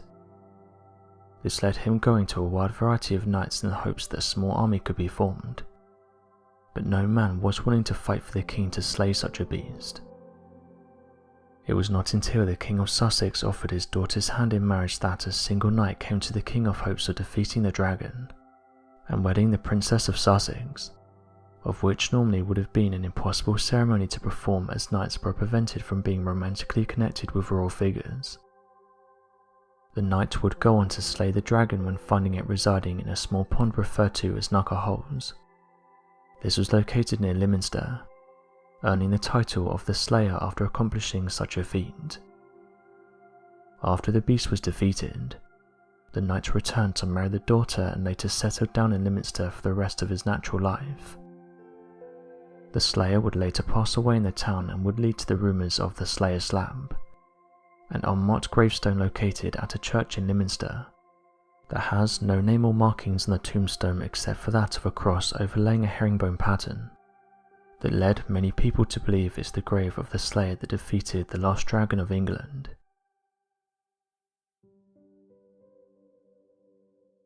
Symbols are littered everywhere.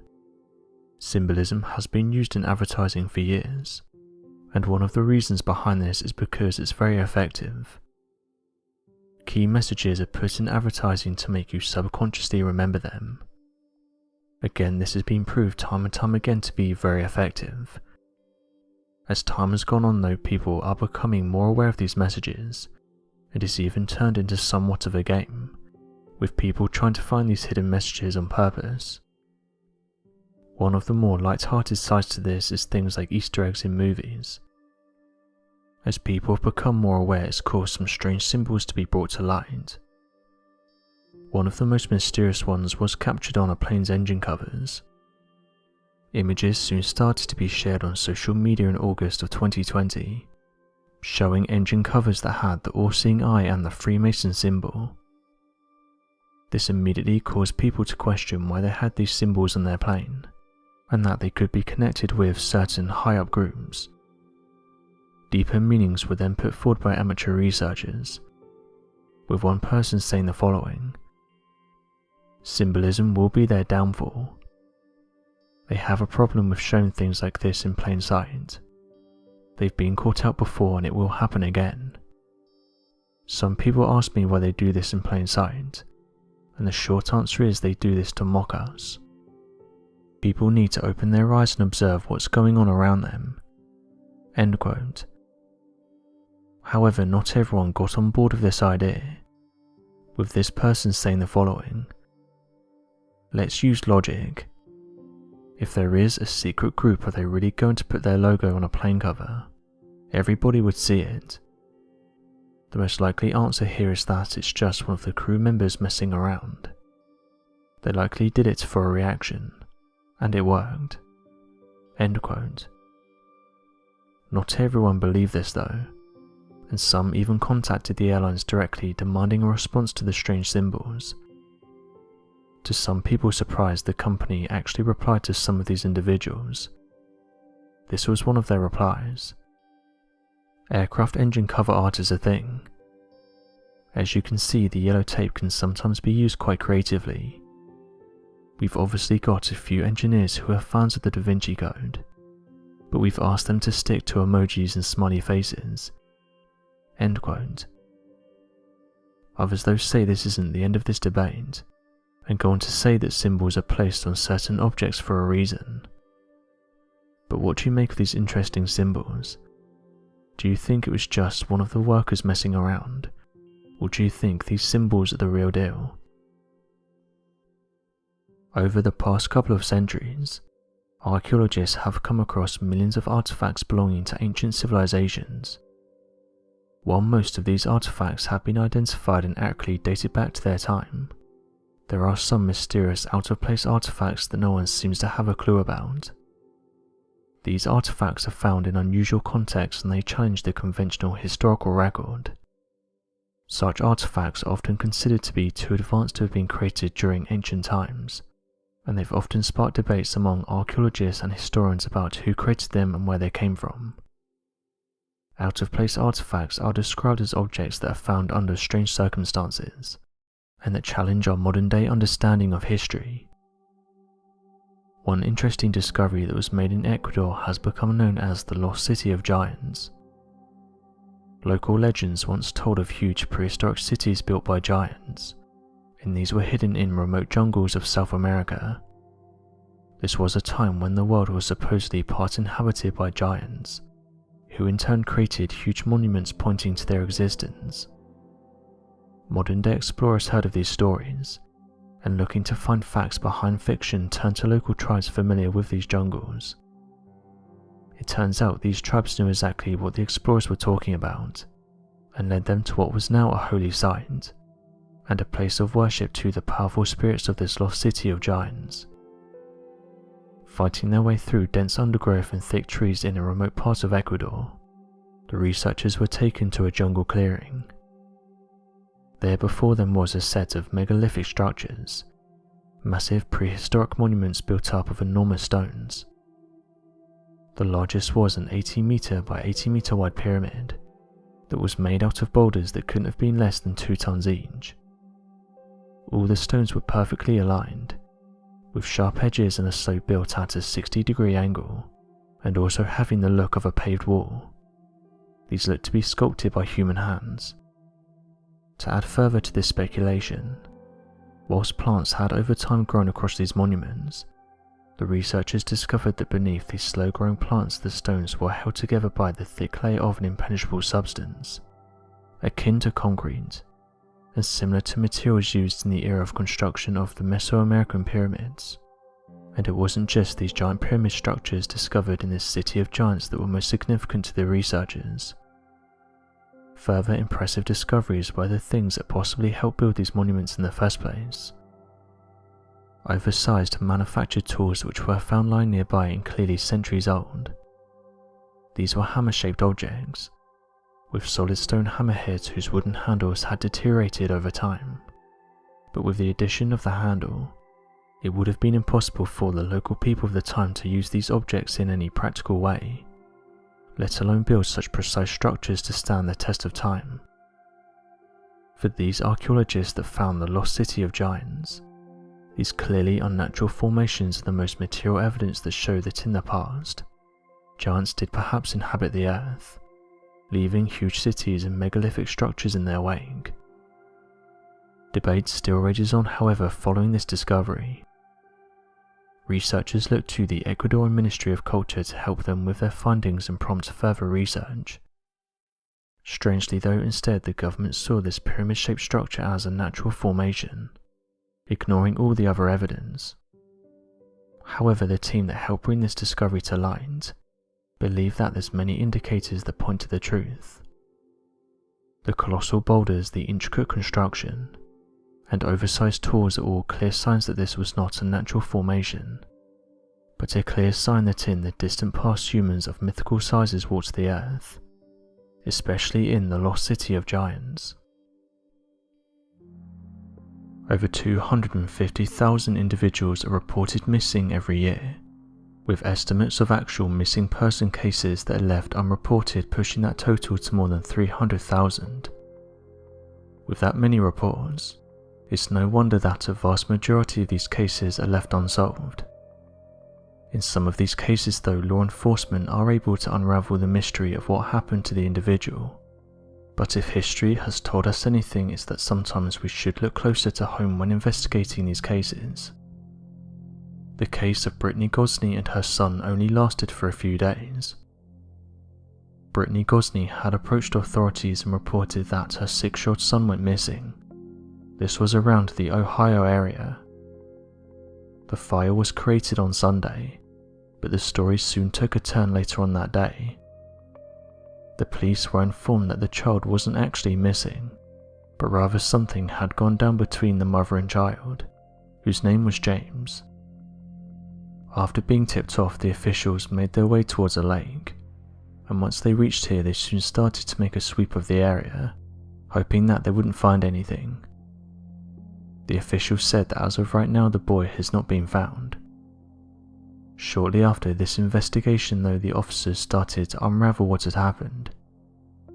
According to court documents, Gosney told investigators with the Middletown Division of Police that she tried to drop off James at the Rush Run Park in Preble County on Friday. However, when he tried to get back in the car she sped off. As if this wasn't bad enough, she then ran him over and dragged him for what was described as a long distance. She then left the scene but returned around 30 minutes later to inspect what had happened. Once she arrived, she could see the young James was lying down in the parking lot with a head injury. The poor boy had passed away due to the injuries inflicted. According to a criminal complaint that was filed with the police station, the mother had put the boy in the van, took him back to their house and then placed him in an upstairs bedroom. The next day, she and her boyfriend, 42-year-old James Hamilton, took a short trip out to the nearby river, where it's reported that they took out the young boy and placed him in the water. Both have been charged with tampering with evidence and murder. What's sad is that the Middletown Police Chief David Burke said the mother showed no remorse at this time, and that they also haven't been able to establish a motive. 2 more children were found to be living in the household, but police have said they've been moved and placed somewhere else. The heartbreaking thing about this case is that many parents lose their children due to things that are out of their control. For example, many people go missing in things like national parks due to the environment, things they can't do anything about. But in this case, the mother went out of her way to cause harm to her son, knowing that she could easily overpower him due to her size, and the fact she was using a car. This is one of those cases that could have been prevented. Another sad case is that of the Martin family disappearance. On December 7, 1958, Ken and Barbara Martin drove from their home in Portland, Oregon to Columbia Gorge in Hood River, Oregon. They went to look for a Christmas tree with their 3 daughters, 14-year-old Barbara, 12-year-old Virginia, and 10-year-old Sue. No one would ever see them alive again. According to reports, the family left their home around 1 p.m. Friends began calling the police when they didn't return after a while, but no one took the case right away. After a few days, police found a credit card receipt showing that Ken bought gas near the gorge. Based on tire tracks, the Hood River Sheriff believed that while trying to back up in the parking lot, they must have accidentally driven off the cliff into the Columbia River. Detective Walter Graven thought the family trip seemed odd, and he continued to investigate despite what the sheriff had concluded.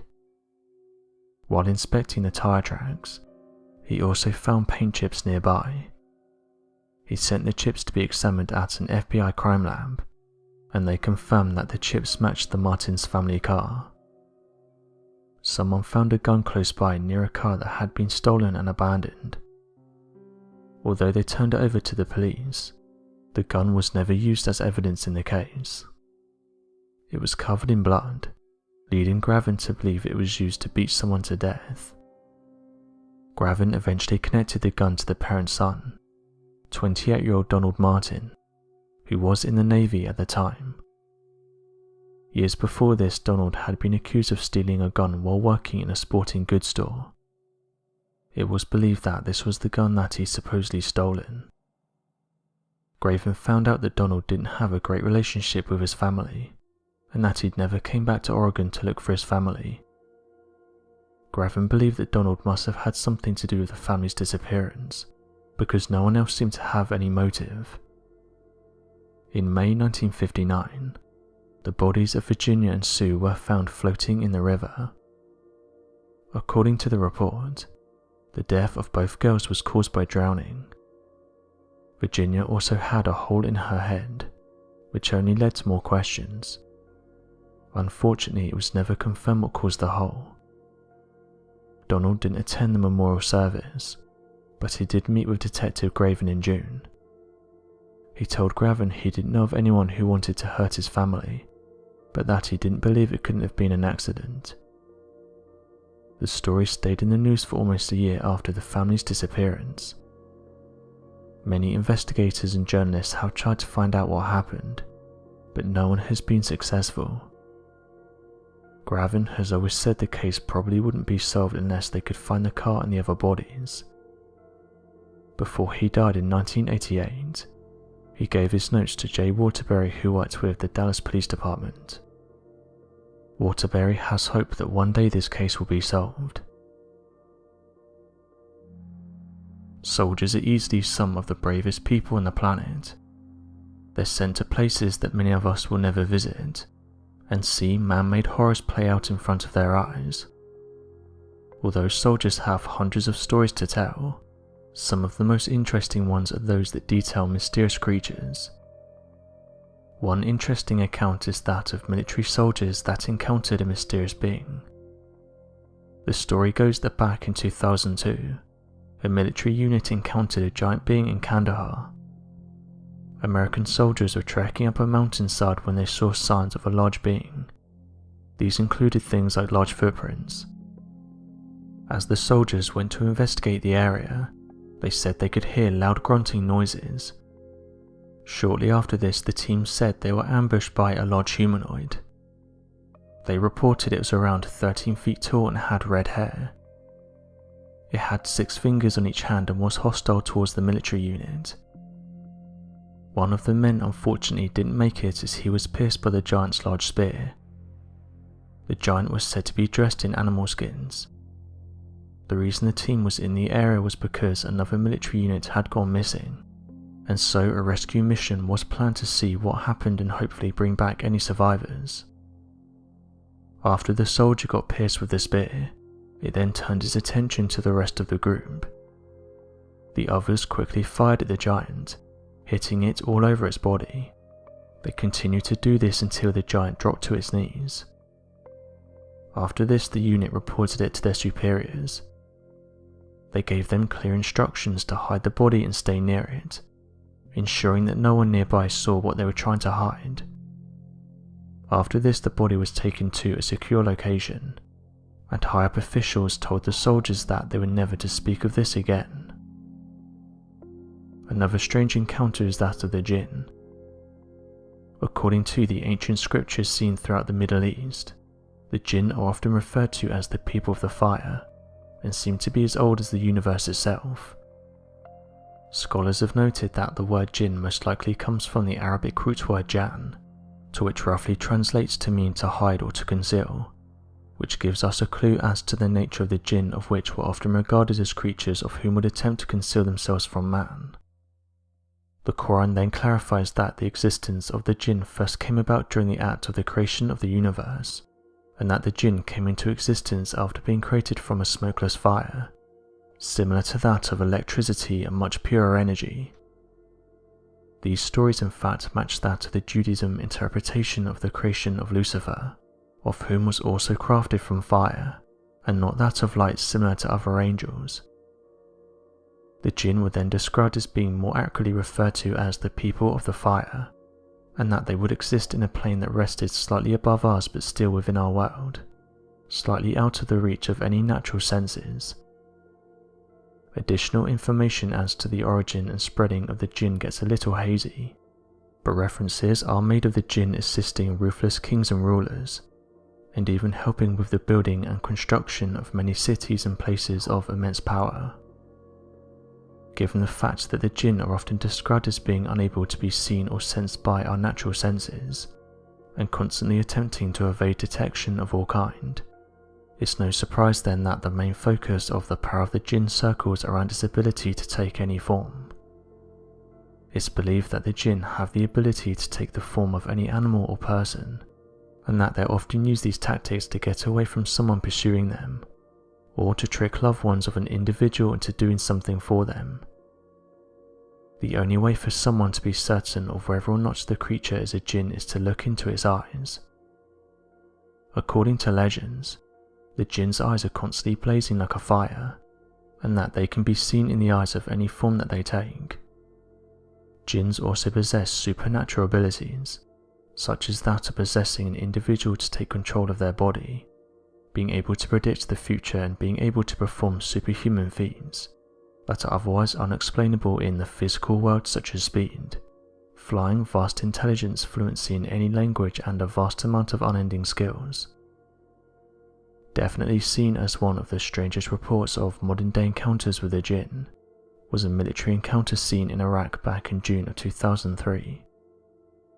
An Iraqi soldier and other fighters were stationed at the second floor of a police station to assist with further attacks against the police.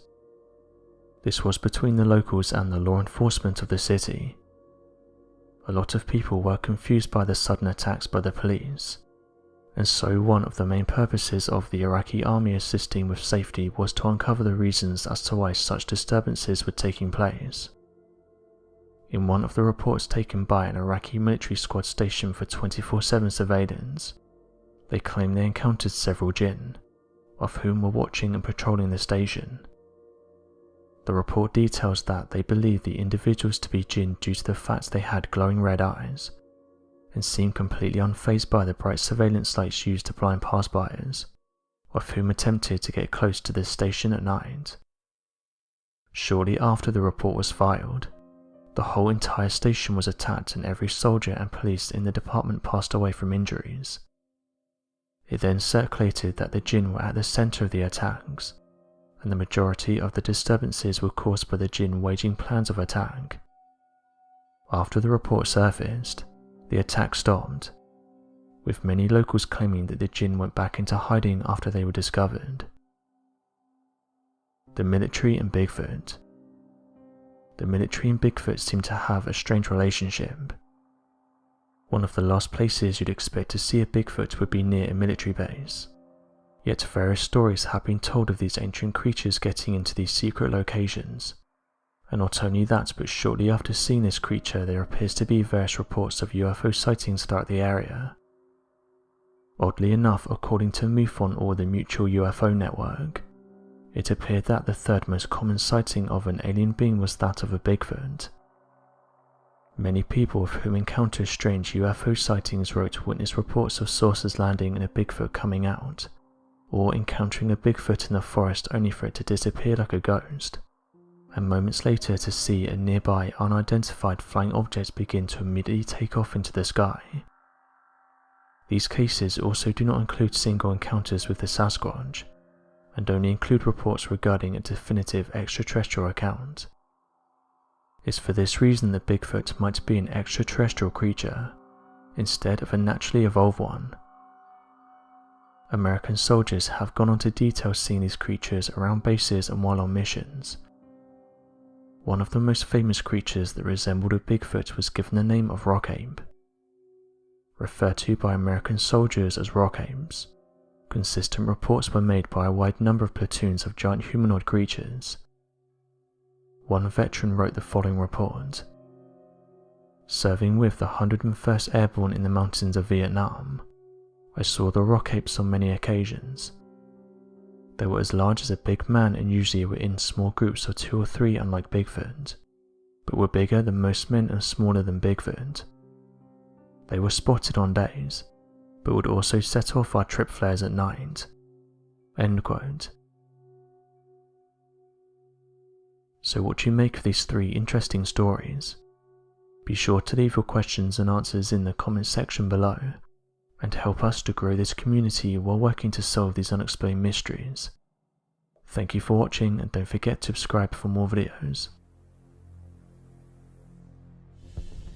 Satellite imagery helps us to explore hard to reach places, including that of oceans, jungles and snowy regions.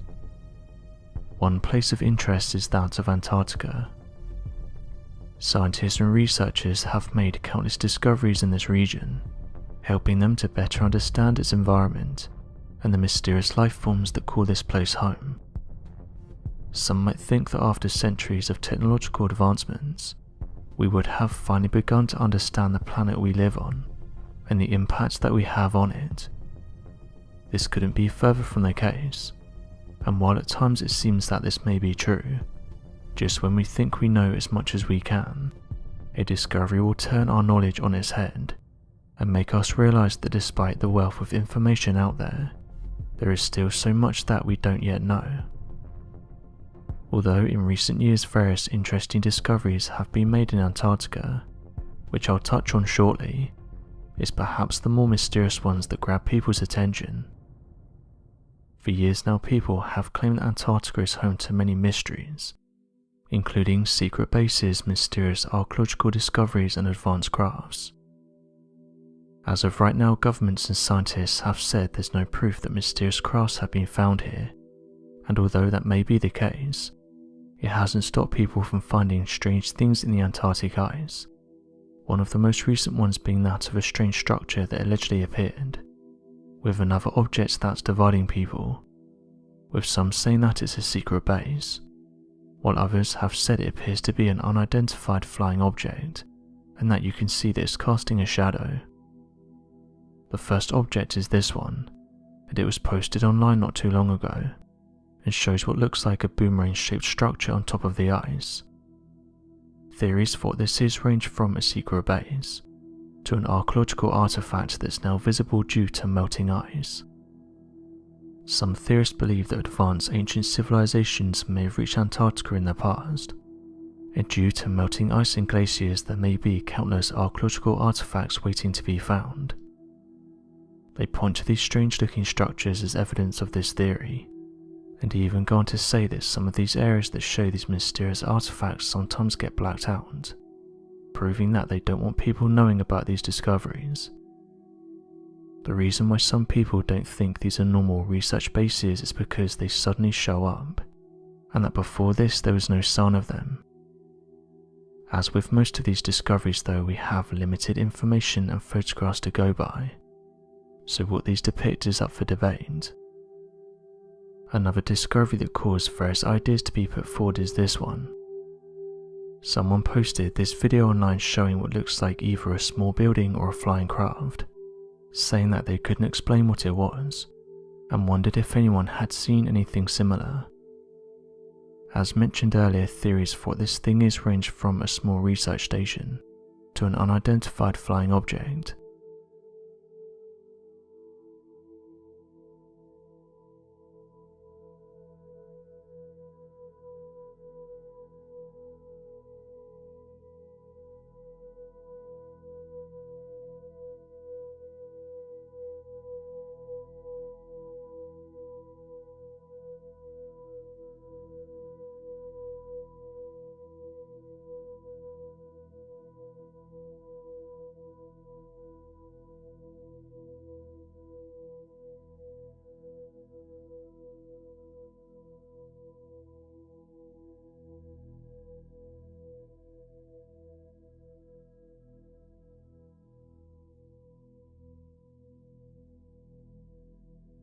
One person commented on the video saying the following: "Why would a tiny research base be in the middle of Antarctica like this?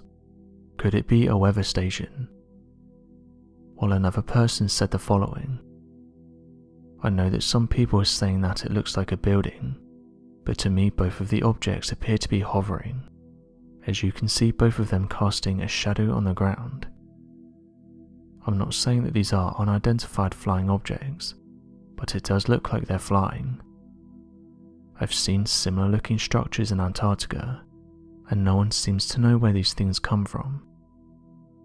Same as the other structure, people can't agree on what this thing is, leaving some to believe that perhaps there are secret bases or objects in Antarctica that we're not being told about. Scientists recently announced that they carried out tests on a subglacial lake and found them to be teeming with life. Antarctica is known for being a place where life does not flourish. Although creatures such as penguins, seals and krill do inhabit the icy continent, most of these species do not live there all year round, and migrate elsewhere to escape the brutal winter. When researchers visit, the conditions are so extreme that they must take intense precautions to prevent hypothermia. The last thing that any of these researchers expected to find was an area actually teeming with life, but that's exactly what they stumbled upon. Under an ice sheet around 3,500 feet deep lies a lake around 50 feet deep. Researchers interested in studying this lake used drills and hot water to break through the layer of ice, and they took 15 gallons of water samples, and a sediment core over 15 feet long from the dark waters below. What these samples revealed surprised the researchers. Study and analysis determined that the subglacial lake was teeming with bacterial life, and the samples contained an average of 10,000 bacterial cells per milliliter. Although this number may seem paltry in comparison to 1 million bacterial cells per milliliter in samples taken from the ocean, for a totally sunless underground lake the numbers are astonishing. The fact that there is such a relative abundance of organic matter means that the lake could very likely be supporting other more complex life forms, which the research expedition will likely begin to search for. A nearby subglacial lake also revealed high levels of bacteria during an expedition in 2013, which further validates these more recent findings, and leads researchers to theorize that these lakes were at one point connected to the larger oceans. This would have been thousands of years ago, and thus have remnants of carbon deposits from early photosynthesizing organisms that allow the modern-day bacteria to survive. The discovery of such a surprising abundance of life forms is important to researchers. The first is that it gives hope and guidance to the search for extraterrestrial life forms, especially on Mars, which has evidence of dried up underground saltwater lakes, not unlike the ones uncovered in the Antarctic. The second benefit of this discovery for researchers is that it provides important information about the history of Antarctica and what the now hostile place might have looked like thousands of years ago. The Mars Curiosity rover is part of NASA's Mars Science Laboratory mission. It was launched on the 26th of November 2011, and it landed on Mars in early August 2012. NASA has said that Curiosity has been vital in helping them to understand the terrain of Mars, and this will help with upcoming Mars missions. In recent years, the Curiosity has sent back many images, and a few of these have been of particular interest. This mysterious light could be seen allegedly hovering above large rock formations. Those who saw the image immediately started to ask NASA what it was, with some questioning whether the rover had just captured an unidentified flying object. Although at the time NASA didn't comment on this photograph, they had commented on others which showed similar looking lights, saying these have nothing to do with unidentified flying objects and are likely sun reflections, saying that they've seen similar looking anomalies in photographs, and they were created due to the sun's rays reflecting off a nearby rock. Although this is the theory that's been put forward by the space agency, some people aren't buying it, and have said that in the past they've seen mysterious objects hovering above the Martian sky. This has led to various different theories being put forward to try and explain them. One person said the following: "I don't know why NASA is so against the idea of labeling something as an unidentified flying object. It's so weird the relationship they have with UFOs. It seems they do everything in their power to not label something as an unknown object. There's nothing wrong with labeling something as a UFO. You're not admitting that it's alien life. You're just saying it's an object that can't be identified at that moment in time." End quote. Others who have looked through Mars apps and old Mars images have said they think it's a UFO though, going on to say that it even looks to be in the shape of a craft. For years now, people have said they've seen odd-looking things on the Martian surface, and it's caused them to question what actually happened here. Scientists will tell us that Mars is a planet that doesn't host life, and that as of right now we've never found any evidence to suggest that life once existed there. But amateur researchers have claimed to have found various anomalies that go against this. One of these is the alleged animals that can be found scattered across the Martian surface. Probably one of the most well-known ones is that of the Mars rat and the Mars crab. This photograph was first discovered back in 2015, and those who saw it said it reminded them of the facehuggers from the Alien franchise. Some who have studied the image have said you can make out 8 legs, while many argued about its size, with guesses ranging from a few feet to the size of a car. As mentioned though, NASA are against the idea of labeling these objects as UFOs or animals, and have said that as of right now they've never seen anything that suggests that UFOs are out there, and that they are able to explain every object that they photographed, a statement that I should point out is often criticised by many. Those who believe that Mars was once inhabited in the past have said that NASA have failed to comment on certain images, but skeptics have said the reason NASA doesn't reply is because there's so many of these alleged anomalies, and it will take them forever to reply to each individual. skeptics have said that NASA have replied in the past, and that people don't believe them when they present their answers. One of the answers they presented in the past to explain away these anomalies is that of pareidolia. Today people are still finding and debating photographs that are sent back from Mars. This isn't the only Curiosity discovery. NASA said that the Curiosity rover found evidence of Martian bacteria. Only a few years ago NASA made an incredible discovery, in which the initial signs of life on Mars arose for NASA astrobiologists and research scientists back in 2004, and then again later confirmed back during the landing of the Martian probe. The private space agency originally saw signs of a methane plume ejecting from the surface of Mars, and began to quickly theorize its implications as an organic molecule, of which only finds natural formation via the creation of a variety of bacteria. After many sleepless nights, engineers of the space agency worked to send a Martian rover with the capability of testing the Martian surface for additional organic molecules. Later in 2014, Martian rover Curiosity began collecting evidence of methane traces in the Martian atmosphere, and made a startling discovery. The Martian rover found that the methane on Mars grew more concentrated by seasons in the Martian atmosphere, and directly correlated with the Martian seasons overall. This led researchers to believe that this correlation between the concentration by seasons was additional proof to the hypothesis that Mars contains some form of life. Methane is also an organic molecule, and the majority of methane on Earth also correlates with our seasons, as certain bacteria and microbes eject this organic molecule into the atmosphere during the summer and autumn seasons, similar to what the data shows in spikes of methane across the Martian atmosphere. Although definitive signs of life have yet to be observed on the red planet, the odds of this observation seem to be more and more promising with the passing years, as Curiosity uncovers additional complex organic molecules and continues its drilling processes to locate biosignatures of life.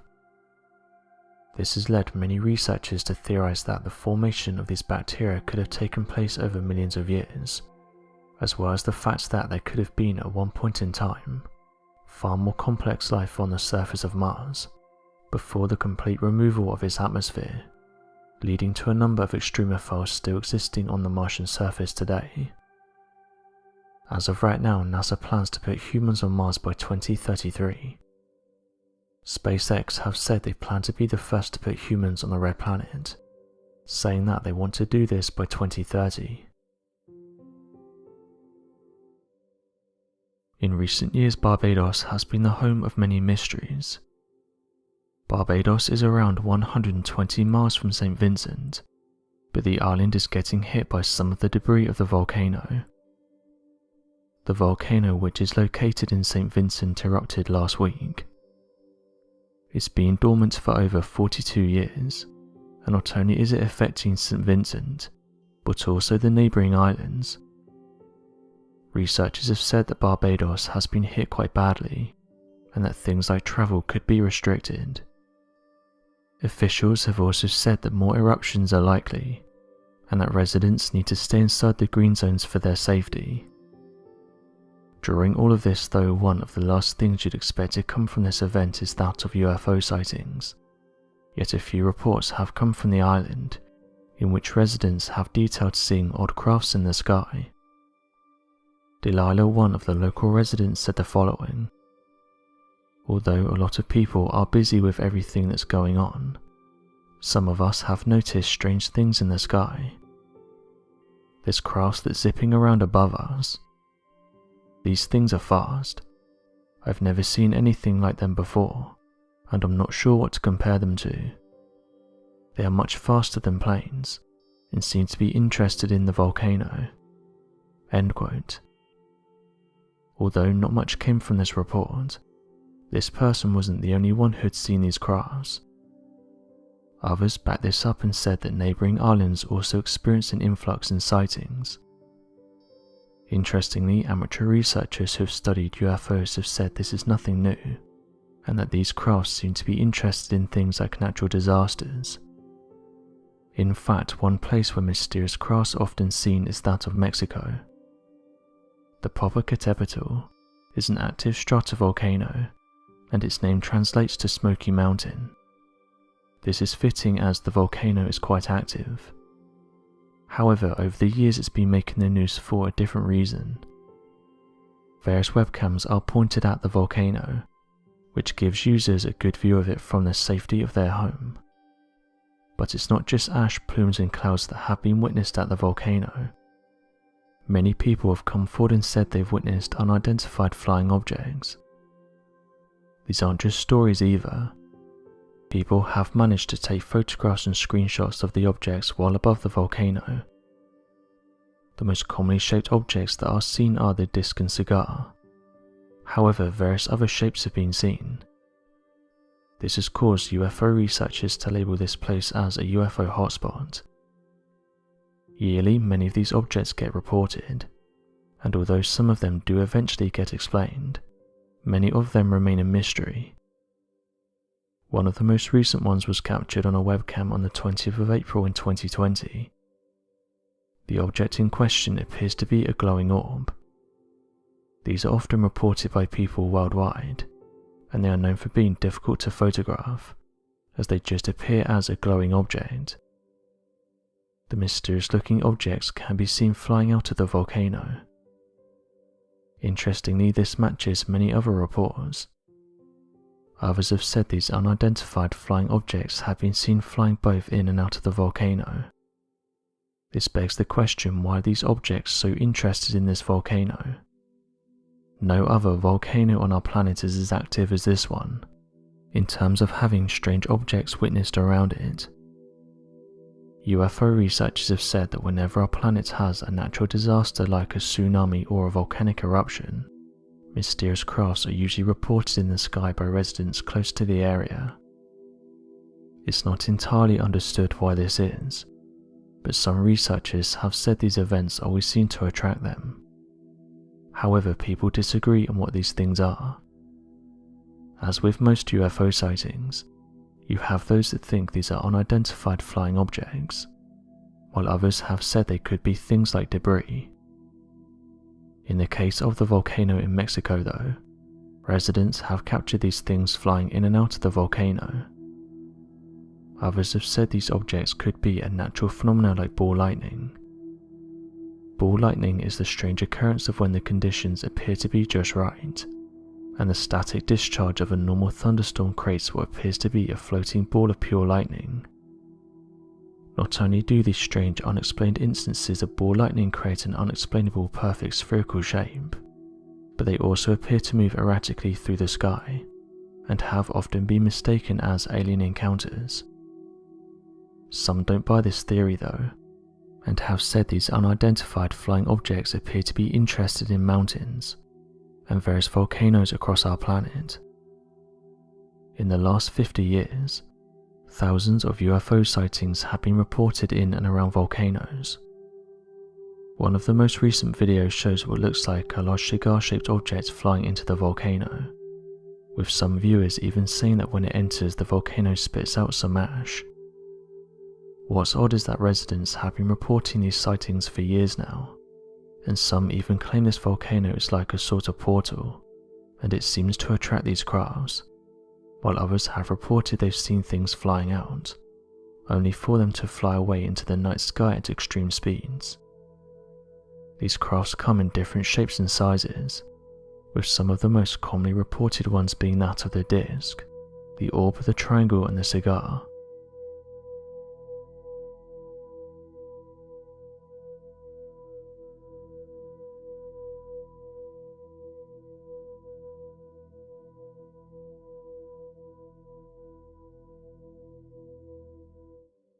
This mysterious rock has scientists stumped.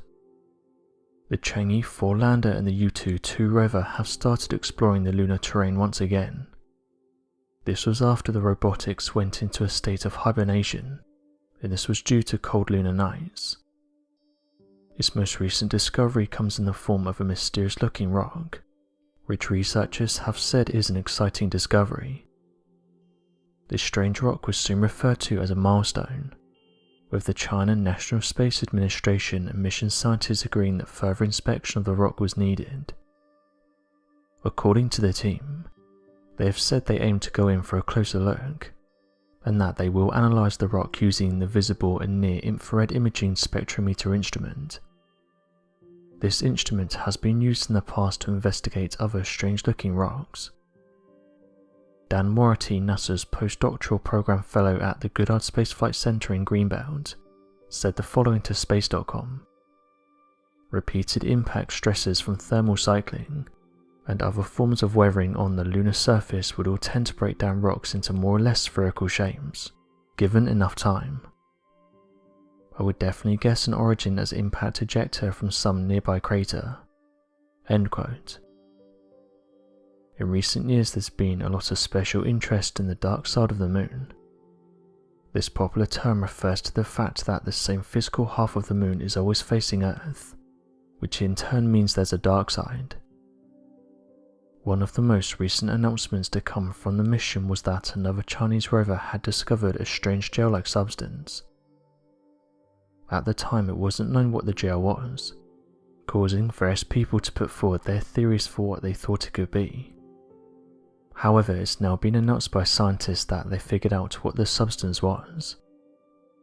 It turns out that the gel comes from the many rocks that can be found on the surface. Scientists went on to say this gel-like substance was likely created when rocks melted together. This could have happened when a meteorite struck the surface of the moon, causing a massive amount of heat to melt the surrounding rocks. The strange gel was discovered back in July of 2019. Chinese officials stated this find was strange, as you don't normally find something like this on the moon. Photographs soon started to make the rounds which showed a part of the moon that looked glossy. Scientists then said that after more detailed photographs were sent back, it backed up their theory that this substance was created by intense heat. This research was published in the Earth and Planetary Science Letters. China has been making some great strides when it comes to space. On January 3, 2019 at around 10:26 AM Beijing time, China's robot spacecraft successfully landed on the far side of the moon. The spacecraft Chang'e 4 puts China in the running for a space leader, as it's the first in history to land in the South Pole Atkin Basin, which is an area of the moon that is never visible to Earth. This dark side of the moon is unexplored territory. No one has attempted to reach it before. The moon is the Earth's only natural satellite, rotating every 27 days or so. We actually are only able to see approximately 60% of the moon's surface. The 40% of the dark side of the moon is always hidden away from us. The National Aeronautics and Space Administration has spent the past 50 years collecting images of the far side of the moon, and this is through satellites and other space probes. So although we have known for some time what the other side roughly looks like, this landing makes history and will reveal even more detailed information about the moon and space that we did not know prior. There is no direct communication linked to the robotic spacecraft, so in order for the lunar images it captured to reach Earth, it has to be rerouted through another satellite that China recently launched prior to this mission. Chang'e 4 was launched on December 7, 2018, and arrived in the moon's orbit 5 days later. It then took the rest of the month to lower itself onto the surface. Named after a Chinese goddess who supposedly lived for millennia on the moon, its mission is to explore the massive South Pole Atkin Basin. This basin is one of the largest known impact craters in our whole solar system. The distance from its tallest peak to its very depths is nearly 15 kilometers, or 9.3 miles. To put that into perspective, Mount Everest measures around 9.8 kilometers or 5.5 miles. Chang'e 4 will collect soil samples to analyze the structure and composition of the moon above and below its surface. What's even more amazing is that the Chang'e 4 brought live plant species from Earth that it will use to plant a garden. It carries cotton, rapeseed, potato, yeast, and the small flowering plant Arabidopsis. Apart from gathering samples and data, its other mission is to attempt to grow the first plants on the moon. The China National Space Administration also explained that since there is no radio interference on the dark side, there is opportunity for the spacecraft to observe the stars and nebula using radio astronomy. Even though the moon has been explored since the 1960s, there is still so much information still unknown to us. China first announced its moon landing plan back in 2016. Their space program has grown incredibly quick since their first astronaut launching in 2003, and over time they managed to send multiple robotic spacecrafts onto the moon. They've also launched various satellites and space stations, and even a Mars rover.